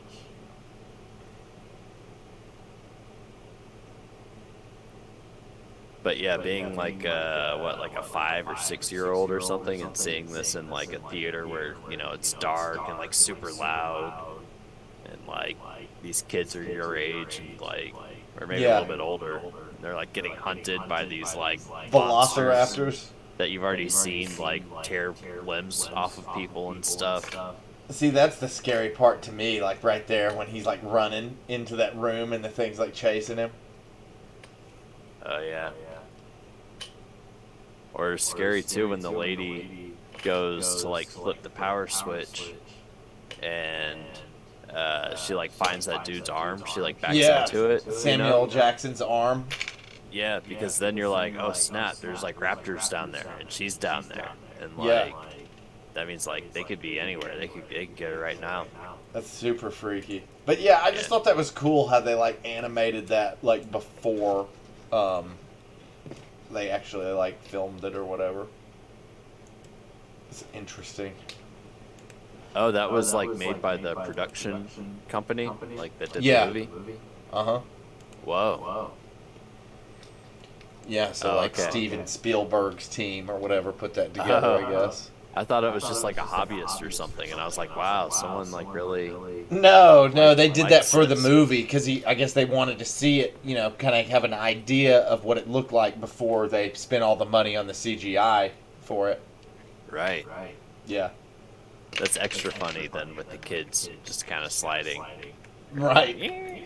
Yeah. Yeah, that's great, man. It makes me want to like make animatics for Harold, like Tim and Harold. Like you could totally do that. We gotta do something with Tim and Harold.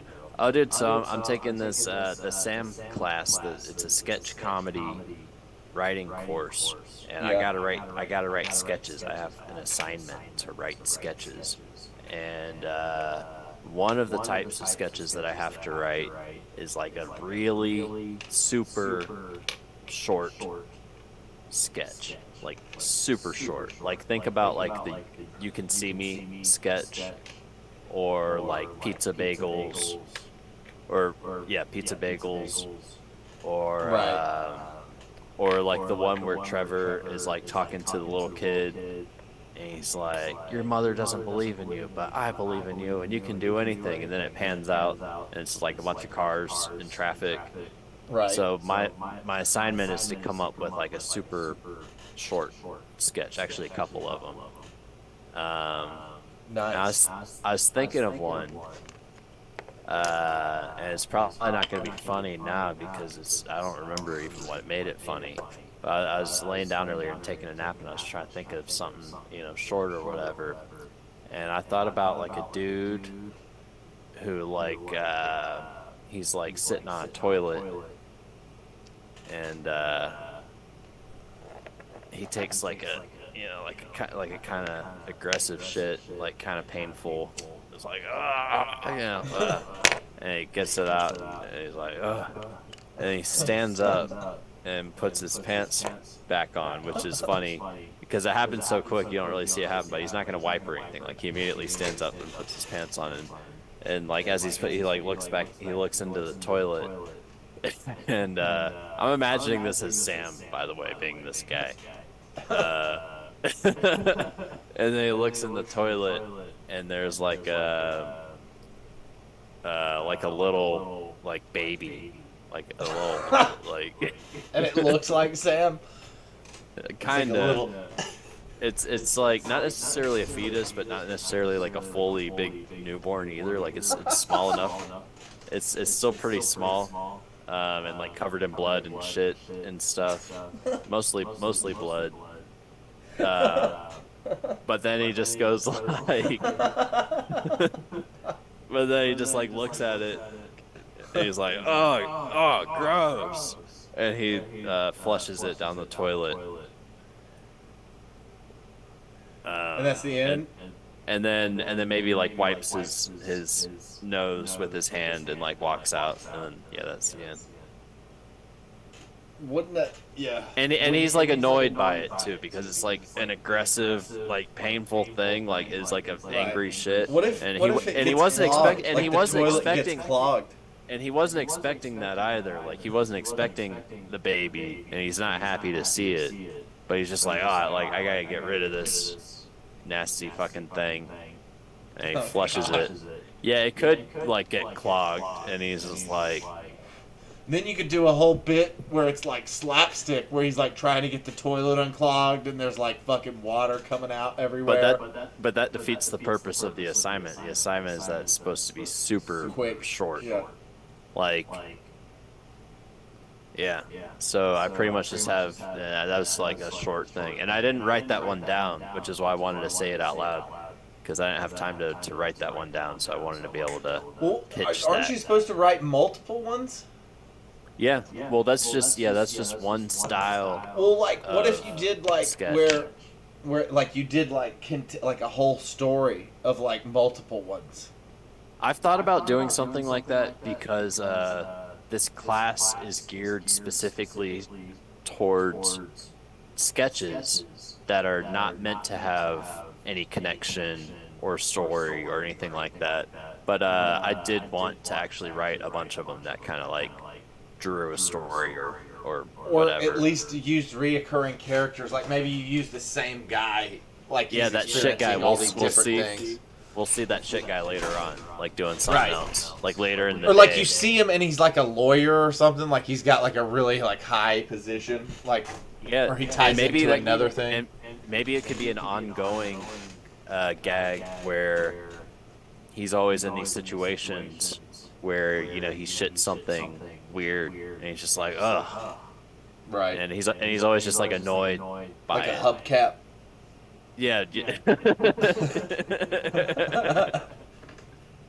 He's always just like annoyed by it, and like he like tries to flush the hubcap. He's like in his office at his Right. fancy And then law firm. you like and see it- him and it he's like doesn't- eating all this bizarre shit. and Like the- at and the- some point. and the hubcap doesn't go down the toilet, and he's like, "Damn it, Cheryl, fix the toilet." Again, this is Sam Yeah, I feel Writing like that part. is a sketch. writing this part. Well, it's an ongoing one because it's a short sketch which confirms the assignment, but it's also a recurring short sketch. It's just the same guy doing Right. Shitting same, in but- awkward locations. Or not awkward Yeah. locations, but awkward things. Maybe Yeah, he's shitting shitting awkward things. in places that aren't awkward at all. Like he's shitting in the Ritz-Carlton or something. Like it's a great place to shit. right. And then maybe after like years of this, we can have him take like a normal shit, and he just kind of looks at it for a while, and then I don't know, just like walks away. He just goes, huh.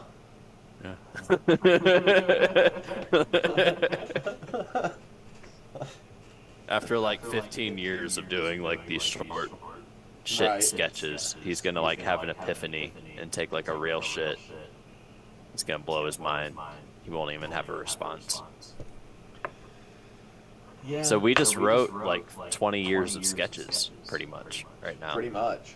Of like short, the one guy, the shit guy. It's gonna like say you're gonna go into that class and everybody's gonna have written a sketch about taking a dump. It's like that's everybody's fucking idea, and everybody just looks at each other like, "What the fuck?" Maybe that should be the sketch. Maybe it's Yeah. like my sketch is about how I'm in the sketch comedy class and everybody was assigned to do this thing, and then everybody fucking did the same sketch. Like I don't know. Everybody I did a ca- sketch about taking a dump. I kind of did one like that already for The other type of sketch that I have to write is called a name the game sketch. You name the game, and it has to start with, and now, Abe Lincoln masturbating behind a dumpster, and Right. you pretty much just show Abe Lincoln masturbating behind a dumpster. And that's pretty much it? the sketch. Oh yeah, and you can end it. Oh, as well. so like, and you can also end it if you want to with, and that was Abe Lincoln. And that was right. That's two guys smoking pot in a car while a squirrel jumps in, right? Like that's another now, whitest kids thing. Yeah. And I wrote one that was like, and now a sketch comedy class writes a name the game sketch. And Right. the next person has to say it. And I wanted to be like super obnoxious and make there's 16 people in the class and they have to act this out. And I wanted them all to say it. But I just thought it would just piss everybody off because they'd all be like, because I'm in a sketch comedy class and this is a name the game sketch. And then the next person, like I'll have this dialogue written, like person 1, person 2, person 3, person 4, and they'll all have to say the same thing until the very last person I'll like interrupt them. You'll save that till the end. That was the kicker. I was going to interrupt you. I was going to interrupt him with something. I forget what I was going to say, but and now because he had heard it 15 times before, be like, and now this is the name, and I'll be like, okay, that's enough, All right, we get it. You're like, all right, Jimmy, we get it.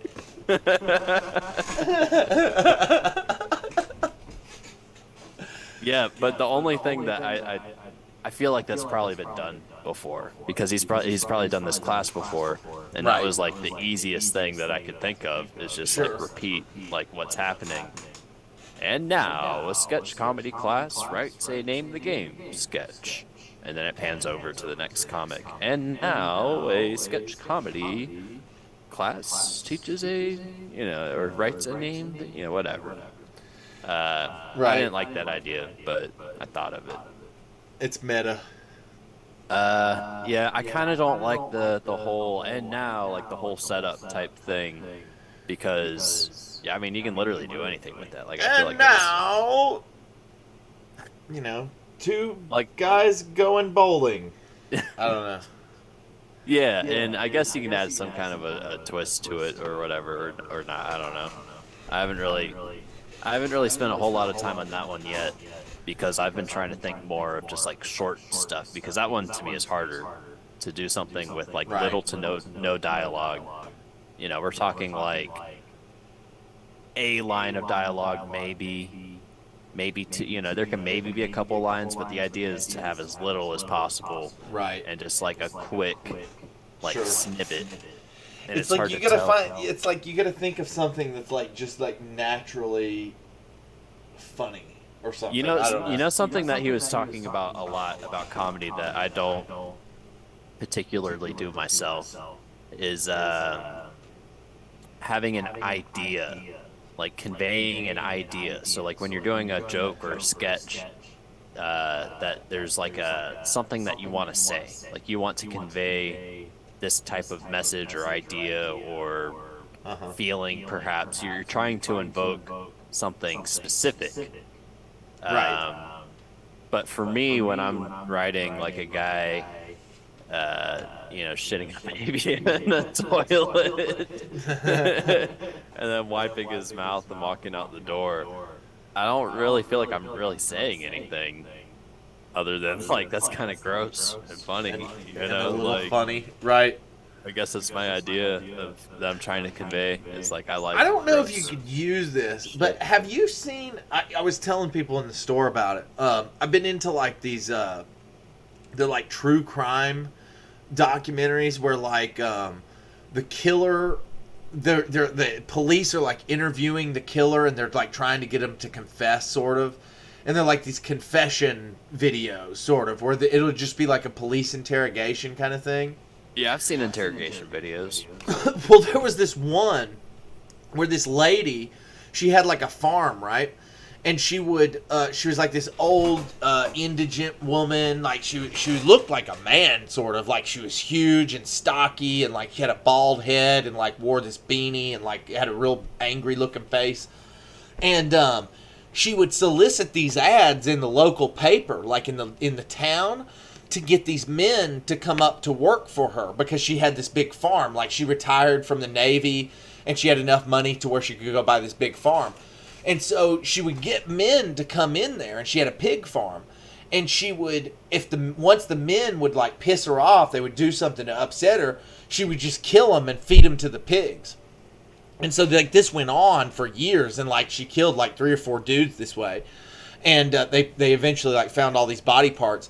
But anyway, they're interviewing this lady, and like the detective walks out of the room, and it's just her and him, and they're doing a polygraph test.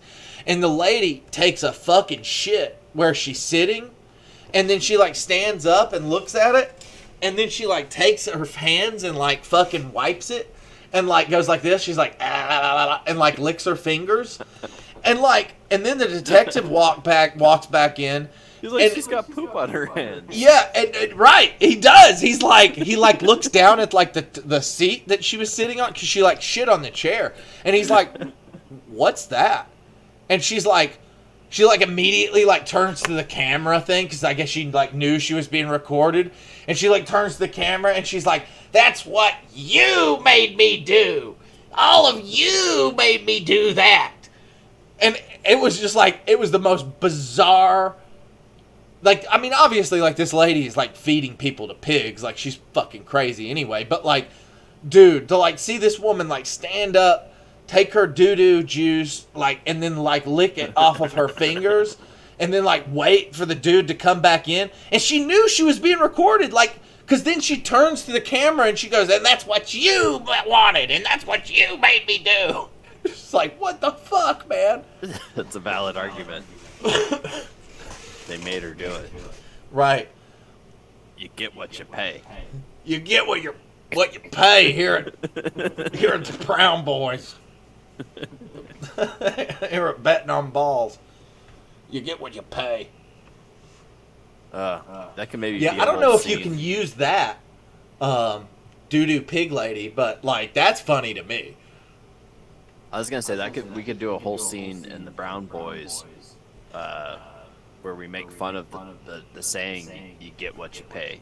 Like You it get can be what like you pay. Yeah, like Eddie Murphy's like at like a car wash or whatever, and he's like it'll be like $10 or $20, and Eddie Murphy's like, why are you talking about $10 or $20? He's like, you get what you pay. It says it right there on the side. And Eddie Murphy's just like, get what you pay? Like, what does that mean? He's like, you pay what you get, son. You pay what you get. It's our slogan. You get it? You get what you pay. Something like that. Throw that in the movie there. Get what you pay. You get what you pay. And there can maybe be a throwback later on too. Like maybe he's like fucking a girl, and she has a tramp stamp that says you get what you pay. He like looks down and he's like, whoa. I heard that earlier today. Okay, what about an Indian man, like a Hindu guy, like he's like a monk, and he's fucking a pig. And that's your and now presenting a Hindu guy fucking a pig. And then you show the Hindu guy fucking a pig. Yeah. And that was a Hindu guy fucking a pig.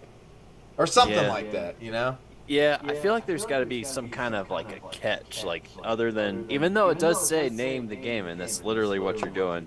But like his example was like the Indiana Jones in a museum sketch.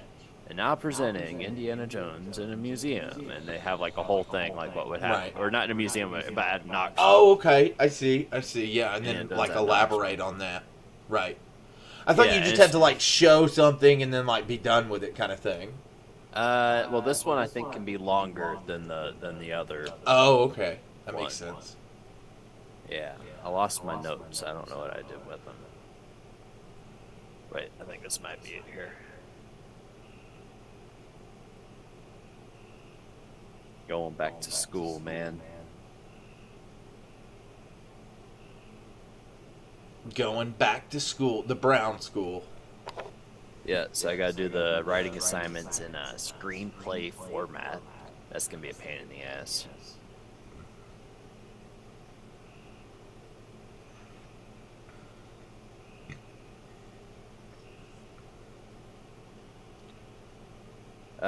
There's another sketch I want to do. I don't know if I probably won't present this one to the class. And I'm still working on it. The really good ones I don't want to give to the class because I'm afraid the other students will take it. You know what I mean? Right. Yeah, I get that. But it's one I've been thinking about for a while because I didn't want to go into this class empty-handed, so I've been kind of thinking about stuff. Right. And one thing that I noticed, I once did. So I'm not a stand-up. It's not really my thing. But I once did an open mic stand-up set. Yeah. And it was awesome, I thought. And I learned, at least with this particular crowd, that the word pussy makes people extremely uncomfortable. Especially when I say it for some reason. I don't know. And I bet now having the mustache doesn't help either. So maybe lean into that. And now a big fat pussy. I don't know.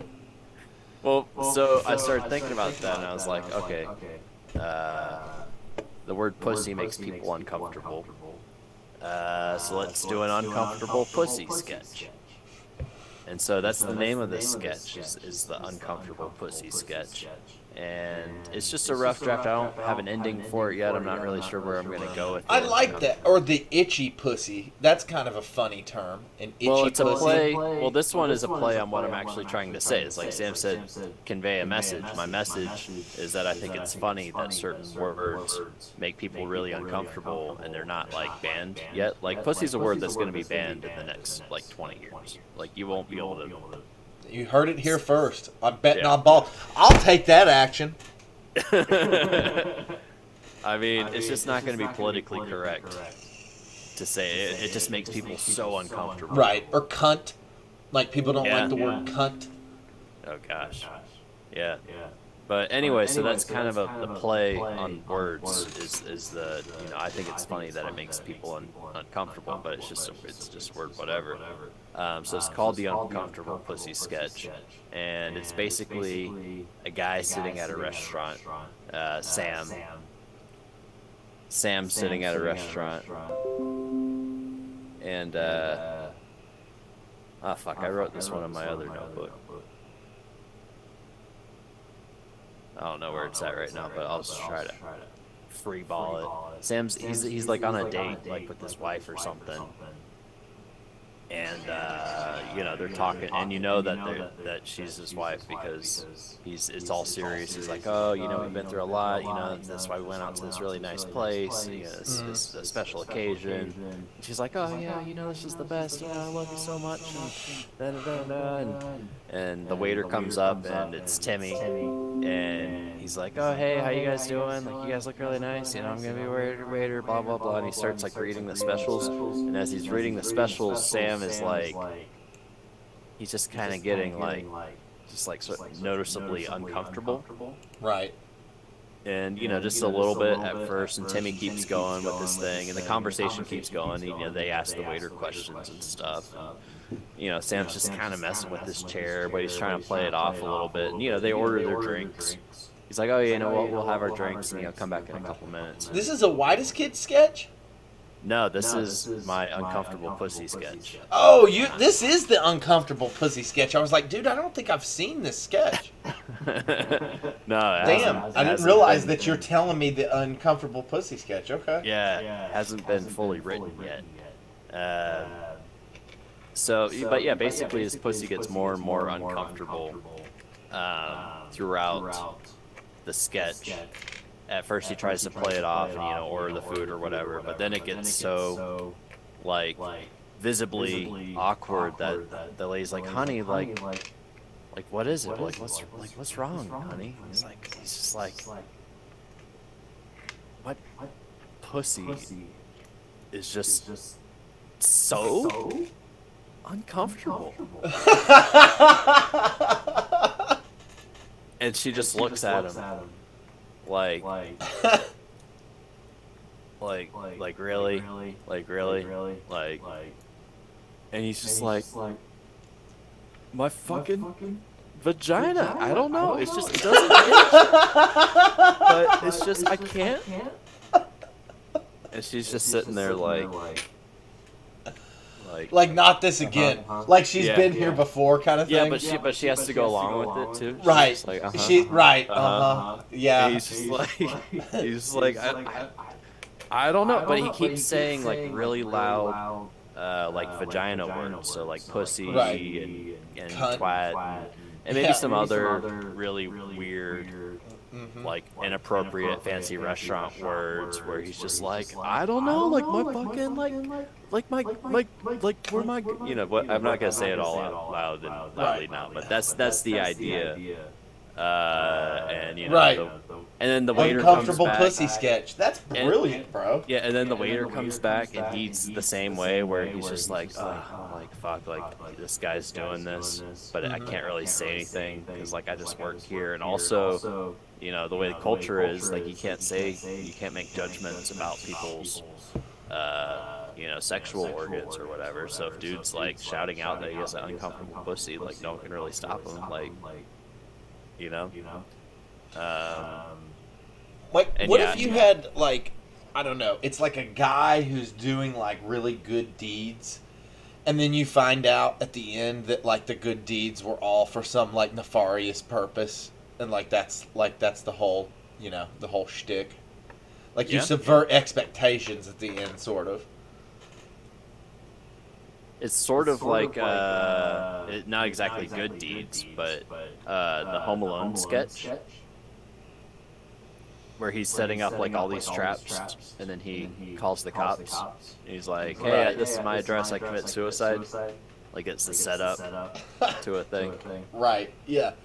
Exactly, and then you subvert But yeah, the expectations. good deeds thing, that's definitely a good twist. Like you think like he's like a wholesome, awesome Right. character. Yeah, it's like he's taking, you know, breakfast to the homeless only to, he's exploiting them somehow or something, I don't know. The Mr. Deeds sketch. The Mr. Deeds sketch. Heard Or it here like- first. It's I don't know, it's like a thing with, like I saw this thing like where a guy married his best roofer. Like he had a company, like a roofing company, and like he had to like marry his roofer because he was like illegal or whatever. Like And Chuck and Larry. Yeah. Yeah, but he had to save his company, you know? Like it was the greater good, sort of. Wait, this really happened? I think so. Or maybe, I don't know, it could have just been a meme. I gotta look this up. I don't know, man. I mean, people do all sorts of Guy stuff for... marries his best roofer. Guaranteed to have a good roof for the rest of my days. Yeah, it's this guy. This is the picture when they're trying to deport your best roofer. I can't see it. Yeah, it's all blurry. I don't think the share screen is still on. Oh, wait. Hold on. I got you.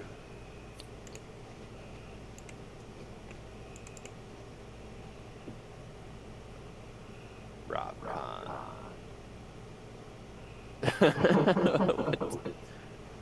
Oh wow. He's a little guy. Yeah. You gotta do what you gotta do for your business, man.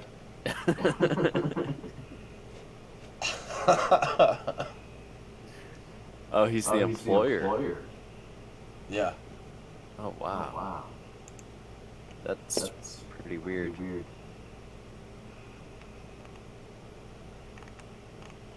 Yeah. Can we see the comments? I got a feeling deportation wasn't the only reason. I would marry the homies to keep them from being deported.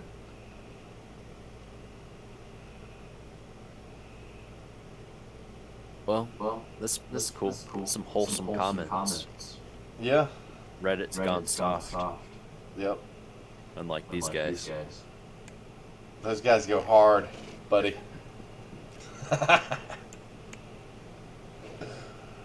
But yeah, that tickled me. I thought that was pretty funny. That's cool, man. Like I said, I feel do like what you could gotta do something man. with that. See, I would just take my inspiration from like real shit, like like some things in the world are just so damn funny that like that's almost sketch comedy in and of itself, you know. Yeah. You and I both have some life experiences that are just absurd. I think most people have them.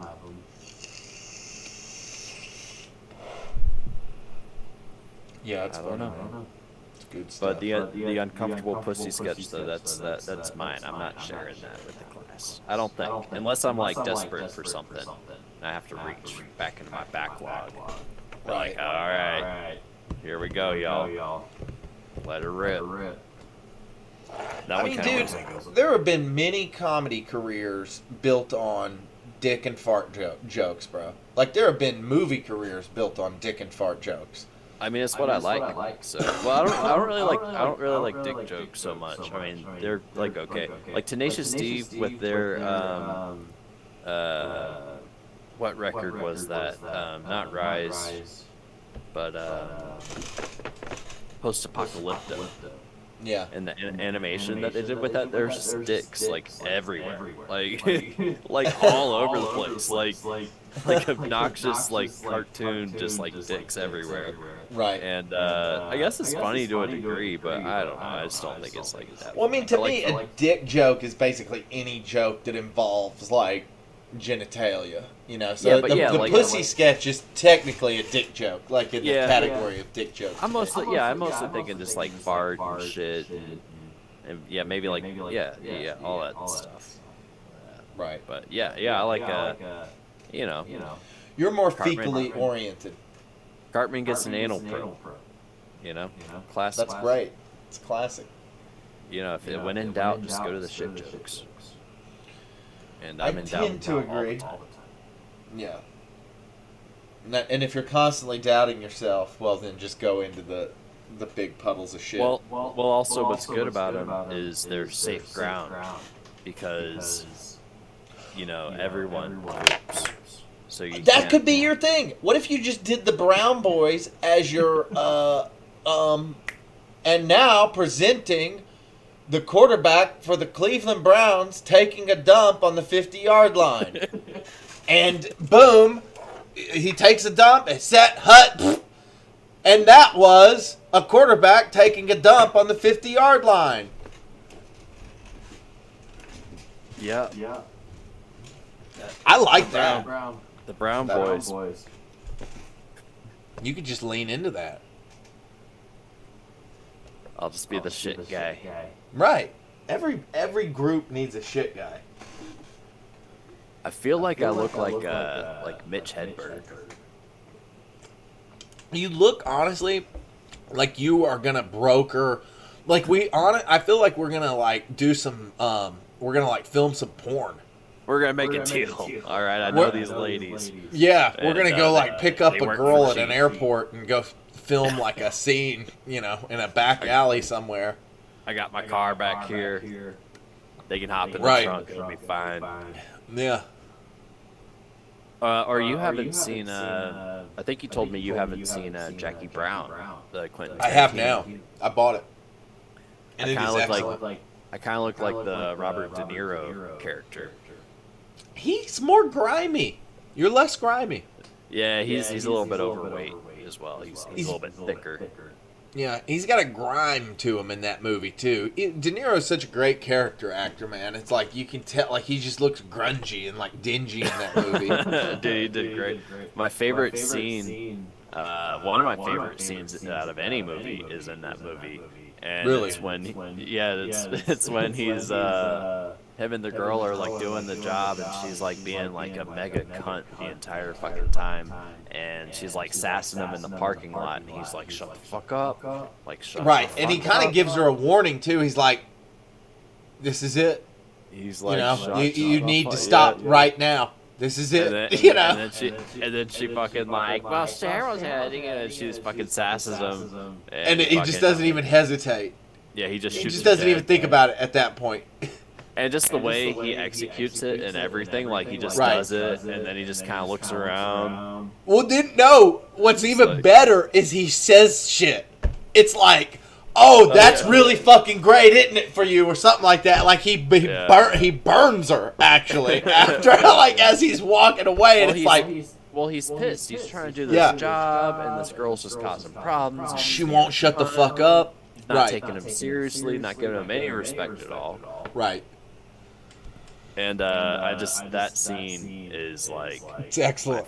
it's one of my favorite scenes. Yeah, it ever. is. It's a good. It is. It's funny, and he's great in it too, man. And so is the guy that's the bondsman guy. Yeah, does he a- is good. He's a great actor. I don't know He his falls in name. love with Jackie Brown or whatever. Yeah, or they come to some sort of understanding for sure. Mm-hmm. Yeah, that's a great movie. I'm glad you saw that. Yeah, no, it was really, really good. I've actually I've watched Adaptation, the Nicolas Cage flick. Like I've watched that like 2 or 3 times now. It's one. Is that It the might be one- one of my favorite movies. Is that the one with like the twin brothers? Yeah, they play twins.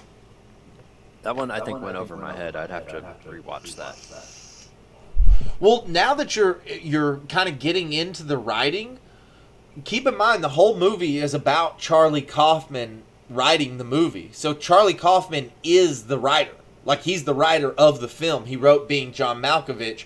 This is his second movie, and so that's the whole premise of the movie is that he's trying to write this second movie, but it's very hard. It's like bullshit. It's like he was given a newspaper article that he had to turn into a fucking film. And so it's him trying to figure that out. Like, how do I turn this into a movie, basically? And so I think it's fucking awesome, man. And like some of the metaphors in the film are just excellent. And they actually come from the book that he was trying to adapt, The Orchid Thief. And the guy that plays the Orchid Thief in that movie is fucking awesome. He's like this crazy white dude, like who's just like he does all this crazy shit in the movie, and he romances Helen Hunt, and he gets her doing porn and stuff. Nice. Yeah, that's a cool movie. And then Nicolas Cage just kills it, dude. It like he plays him and his twin, his brother Donald. So he plays Charlie Kaufman, and then he also plays Donald Kaufman. And the two of them are on screen with each other, and they couldn't be more different characters, but they look identical. And it's just really interesting, man. It's really well done. Yeah, I'll have to revisit that one. It's been It's one of my favorites. We got to revisit the Gauging Cage. You know what we ought to do is come up with a weekly show that we want to do. Yeah. Just every Sure. week, the same time. That way we can both, boom, boom, knock it out. Maybe like a Friday night type of thing. Yeah, this is pretty much perfect for me, man. Fridays at 7. It's good stuff. Nice. Fridays at 7, betting on balls. And maybe as things progress, we can talk about doing some more truth hours. I'm working on that Dungeons and Dragons. Yeah, I really want to do that. I'm not really working on it right now. I need some more players, but I got a pretty good foundation set up. I got a world and all that stuff. That's dope. I'll be busy for the next couple weeks anyways, so I won't be able to dig into that. But it is in the works. I Good. feel like there's something else I don't remember right now. I don't remember. Oh yeah, I want you to do like a comic book show, because you get new comics on Wednesdays, And when you did that witching hour like a week ago, and you went off on like Spider-Man and comics and all that stuff, there's a lot of good information in there, Yeah. I thought. And you held your own very well. Sure. No, I love comics. I can talk about them all day, you know? I think if you got Malachi on, that would be really cool. Yeah. Like interview sure. him. Right. Like have him on as like a comic book expert. Like that can be like his little tag like under him. Yeah. Comic book Yes. expert. Yeah, and you interview him and you ask him all sorts of questions about like new releases and what he thinks about them and like what's really hot right now and what people are Sure. interested in, and I think you would have like some really cool responses that I think that'd be a cool thing. Yeah. I think we could definitely do something like that, work it out that way. Yeah, He'd be into it for sure. I just want to see Wednesday comics or whatever day. I don't care. I mean, and obviously I can't make you do anything, but like I would watch it because I think about that on Wednesdays. I'm like, oh shit, it's Wednesday. It's like I wonder like what's coming out and stuff. And you're like the guy. You got like the inside intel. Right. Like you. I could even do it Tuesday nights. Yeah. So you could see what was coming out the next day. Yeah. Smart. So then you can like advertise in advance. You can Yeah. post up like clips of it on your like Insta for your shop. For sure. Yeah, dog. I would definitely be into that. I think it's a great idea. And But again, I'm down for this time. Pretty much every week. 7's great. Yeah, Friday night betting on balls. Yeah, and I will definitely, if I can't get Malachi, which I will try to, I will definitely start doing a weekly comic thing. Yeah, I mean honestly, you hold your own really well. But I just figure you get bored probably just doing it by yourself. Oh, it'd be but- cool. It would be cool having guests on and stuff. That would be a lot of fun. I would like that a lot. I just think Malachi, like the way he like lightens up when he starts talking about that stuff. I Right. think if you captured that, it would be like really compelling to people. For sure. Yeah, you're right. And plus, man. you know a whole lot about it. He knows a whole lot about it, so you guys can like go back and forth. I imagine you guys, excuse me, having pretty good banter. Oh yeah, definitely. It's a show I would watch for sure. I wonder Well, what you can't take the name Comic Book Men because that's been done. Yeah, that's what I was about to say. What would you call it? I know. I've thought, you asked me that and I never responded to it, and it's not because I haven't put thought into it. I put a lot of thought into it, and that's a hard one. It's just hard. It's hard to come up with something unique that hasn't been done. You know, betting on balls just came right off the tongue. That shit was easy, dude. That was set in stone. This one, there's you know, I don't know. Could be like Vision's comic. Something guide, something like I want to guide the people on a journey through comics and educate people about comics and bring them closer to comics, a journey, if you will, an adventure of sorts. That's what I want to bring to the table when it comes to comic books. It can be the Vision's comics journey. Maybe. I don't know about using the Visions moniker though. Like I might. I don't know. I think it just sounds cool. Visions, and it's your company too. Right. The Visions Comic Quest. Comic Quest. Comic Quest. That's a good Comic one. Quest. I like that. Yeah. Might be it.